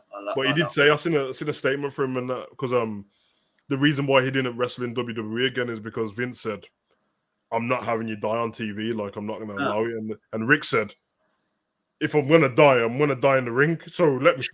Like, Vince is like, "No, you can do that somewhere else." Yeah, I'm hoping. Vince, I don't think Vince is an arsehole. Of course, he's an arsehole. But he's a lovable arsehole. I love it. But he's almost a billionaire, so you have to be an arsehole. He's a businessman. Yeah, come on. You show me a nice businessman, I'll show you a failure. Simple as that. Exactly. And he has to be what he is. But something about him that I really like at the same time. I don't think he's all about that. I hear he helps out ex-wrestlers all the time, cancelling and things like that if they need it. He pays a lot of people. Everyone forgets he helped ECW when they had no money as well. Yeah, when you've got time, Jamie, when you got time to sit down for like 2 hours, go and watch Vince McMahon on Pat McAfee show. Yeah, I watched it. Did you watch it? Yeah, fantastic. That's the best I've ever heard him sound as well. Yeah, because obviously all the stories that we hear about Vince come from people who are sour about Vince. There's never people who love him who tell us stuff about him. Yeah, and of course, them people were paid by him. He was the boss, so they're not going to have nice things to say about him all the time. But for me, it just seems like he's a ruthless guy because he knows what he wants. He's built the company from the ground up. Because when he brought off his dad, it was terrible. And yeah, you got to respect it, man. You got to respect it. Man's in his 70. I mean, he shouldn't have had his match at Mania. We can all admit. Yeah, he shouldn't have had that, man. Well, I don't. But it's still the funniest stunner cell I've ever seen in my life. Mate, the only stunner I've seen as bad as that is the one to his missus, man. Oh, with Linda when he stunned all the McMahons. Was that the 15th anniversary? Yeah, and the stunner didn't touch her at all. No, he was a bit. I mean, you know how dumb she looked. He didn't touch her, and she just laid out. Yeah. I liked Linda. I used to love Linda. She had her little moments. Great. Yeah, you know what? You've inspired me, man. I'm gonna have to do a segment on just Vince. I'm just gonna do segments every day of just random Vince moments, bro. Because everyone forgets that WrestleMania 17, she was just in a wheelchair. Yeah. He was just kissing all these other divas in front of her and stuff like that. But she literally sat like that for 25 minutes. I'll give it up. She was great, to be fair. I don't know how she done that. I thought she was dead. I mean, like listen. And then when she stood up as the surprise, that took about 5 minutes. Anyone who's grown up on wrestling, especially that wrestling, Attitude Era or not, everyone's got a bit of a dark side of them. There's no way you can watch because, like, on my channel we've done Greatest Heels of All Time, and we were going through stuff. And listen, some of the stuff I couldn't show because it was Muhammad Hassan. Oh yeah. Bro. The piano wire. Yeah, and when I started to think of it, like, hold on a minute, you brought him in after 9/11. What the? Bro. I mean, I don't give a shit. That gimmick though was quality, but it's quality, bro. But yeah, because the bit that got on Raw that they'll never show again, he choked someone out with piano wire, didn't he? Yeah. Bro, you understand, man. And then obviously, I can't stop watching this clip here. This one has to go up on my channel. I can't stop. It's horrible, but it's wrestling, isn't it? You know the one. Man's from New Jersey as well, weren't he? Yeah. The clip what kills me every time is JBL trying to stop immigrants coming in the country. That's the funniest thing. Yeah. He's just with his Texas hat on. Yeah. He's just walking through the forest. He's got the flashlight, hasn't he? He's going finding them all. And he catches one of the Mexicans, and he kicks him in the ass, and he's like, "You're gonna come in the country legally." I love that. I love stupid stuff like that in wrestling. When Eddie's mom had a heart attack in Mexico, and he's like, "How's your mom, Eddie?" Like, what the fuck? I love stupid shit like that in wrestling. It's the best. It's so funny. You know why I love it? Yeah, because if it's offensive, whatever. But obviously, everyone's agreed to it, innit? So, like, if there's something what's offensive to Mexicans, Eddie agreed to it before he went forward. So obviously, everyone's friends. So knowing that, I can just have fun watching money. If it makes money, everyone's happy at the end of the day. Mate, there's Big Boss Man when his dad died, the Big Show. Oh, bro. He got on top of the coffin. The way Big Show falls off the coffin. The way he falls off the coffin. Mate, oh my God, bro. To be fair, that was Big Boss Man, that one, when he was in his SWAT uniform. Yeah. Was some of the best because he forced was it Alsino's dog? He blended it up and put it in. Yeah, put it in a milkshake. Fed it down Alsino's gob. Yeah, and then there's another one which I can't find the date to it on the network, but it's on YouTube. It's on Daily Motion, and because for some reason it's hidden on YouTube somewhere.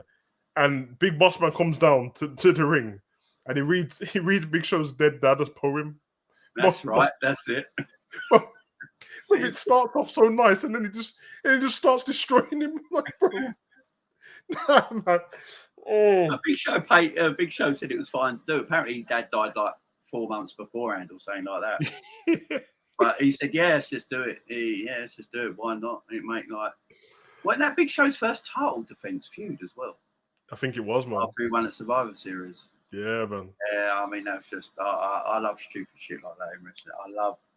Yeah, Gary's right. This is ironic because Eddie was a Texan. Yeah.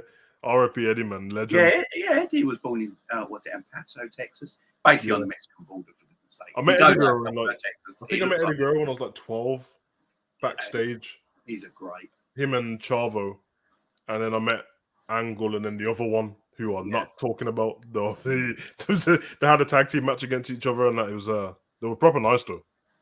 No, I love Eddie.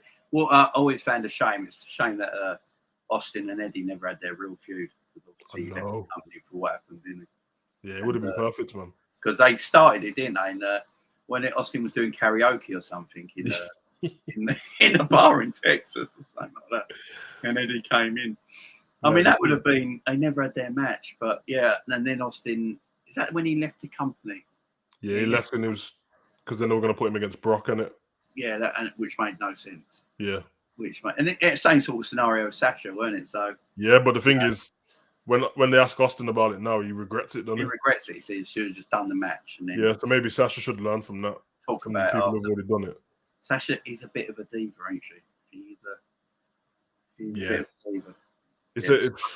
Steiner's were great, but I'll tell you what, that Hall of Fame speech with Scott Steiner was like just on the edge of everything.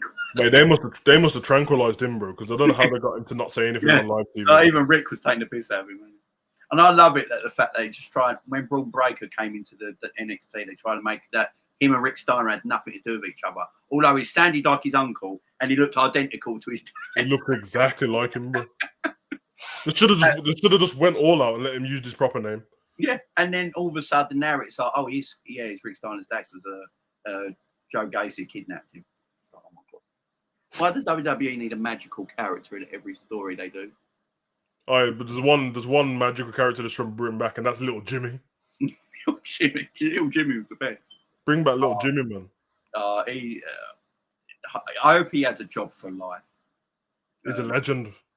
He needs a job for life. You know who's quite funny at the end of his WWE career? Damien Mizdow, man. Yeah, he's got to be a miss. Yeah, the stunt double. But that's some of the funniest thing I've ever seen, bro. He got well over, didn't he? Because he was like, the Miz would get slapped in the ring and then he'd slap himself on the side.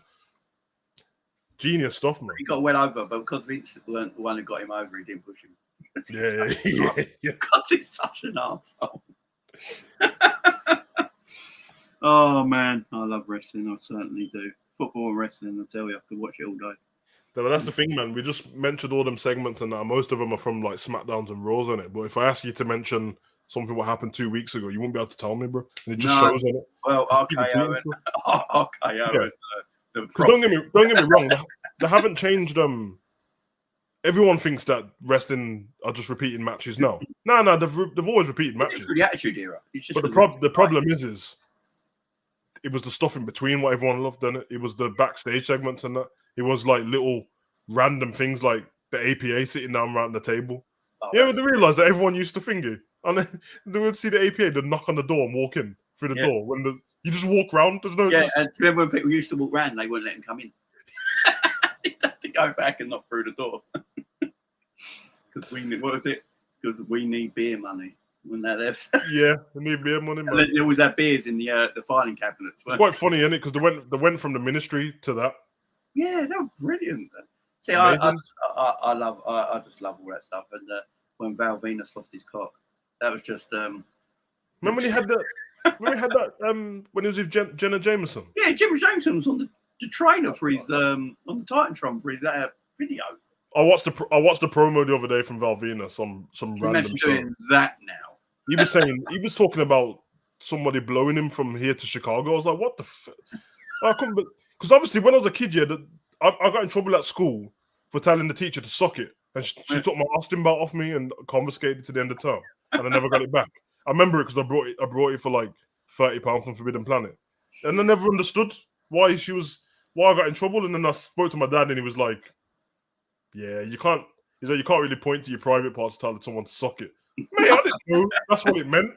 I didn't know that's what it meant, bro. Yeah. When you look back here now, you're like, oh, okay. Hey, Gary's loving it. Just doing that to everyone as he's walking down the aisle. Sean just going like this to everyone as he's walking down the aisle. Yeah, man. Back then, there was women in the crowd flashing to them as well. Yeah, Triple H used to tell them to pull their tops up. They would. And if there's one regret, well, it's not a regret because I didn't have a choice in it because it's just my age in it. But I went to WWE Times Square when I was like 10 on holiday. I wish I was an adult in WWE Times Square. Remember that? You used to start the pay-per-view, then they go over to the pub in Times Square, and just everyone going crazy in there. And they'd always have like a wrestler in there, and then like Michael Cole or someone. Oh, mate. It was their restaurant, wasn't it? It was legendary, man. It didn't last long, did it? Was it a couple of years ago? Nah, but bro, because now you just got the bump and the kickoff show. Yeah. What is the bump? Does anyone watch the bump? Nah, I try to get through it, man. Sometimes if I know that, like, presenters. Yeah. If you know better presenters, I'd probably watch it, but then presenters, they're just too.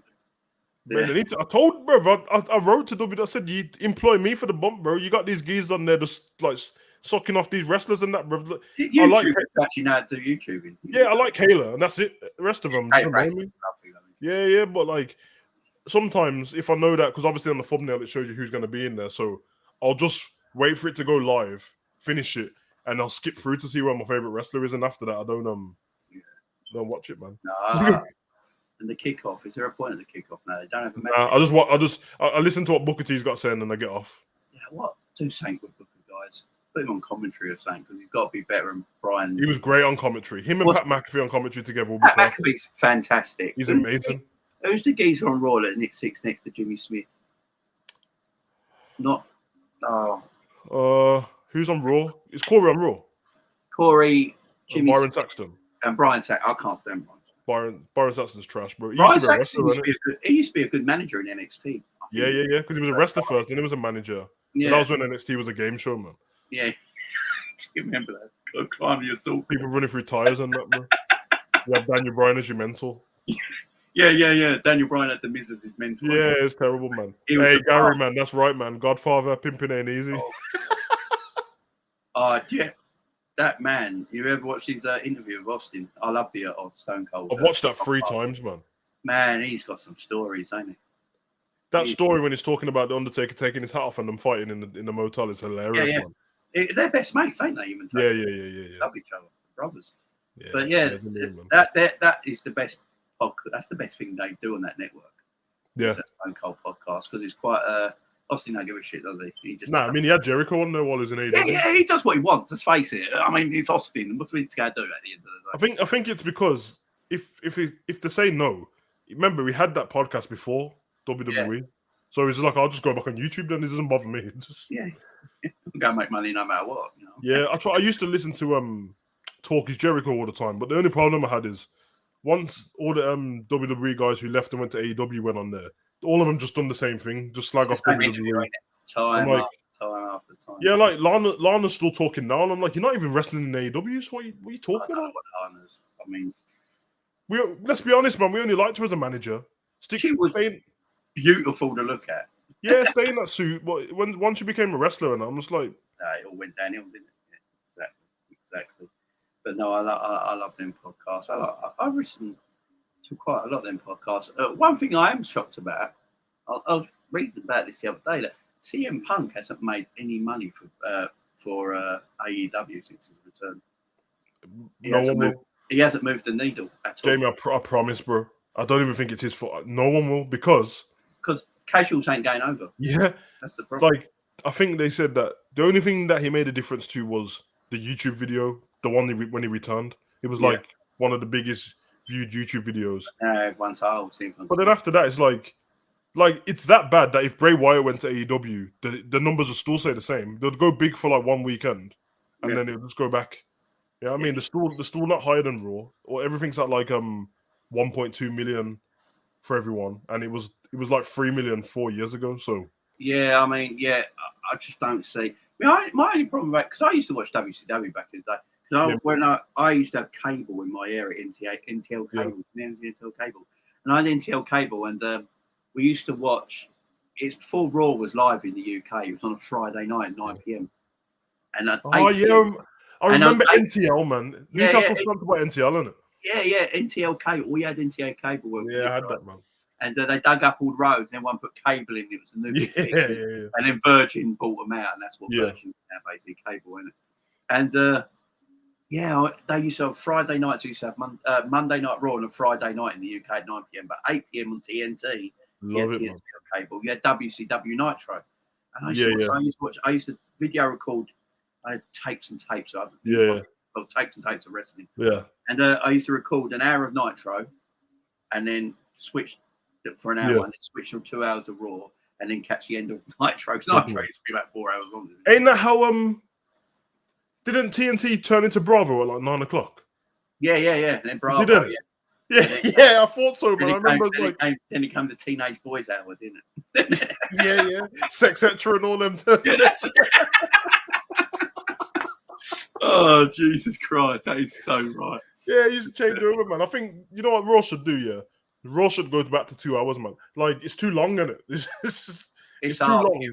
I love wrestling. To happen. 3 hours of wrestling. It's like when Mania used to be 8 hours long. It's like, Jesus Christ. Yeah, WrestleMania 34 was the longest day of my life, bro. 7 hours, 40 minutes or something. Yeah, mate, it was horrible, man. And the thing is, what used to happen then is I'd watch it to do my reaction. And then obviously, so I'd be watching it from like 11 o'clock till like 6 in the morning. Then I'd go gym. Then I'd do my personal training. Then I'd pick up my son from school. And then he'd want to watch it, obviously. So then I'd get back home. And then we'd watch it from like 4 o'clock.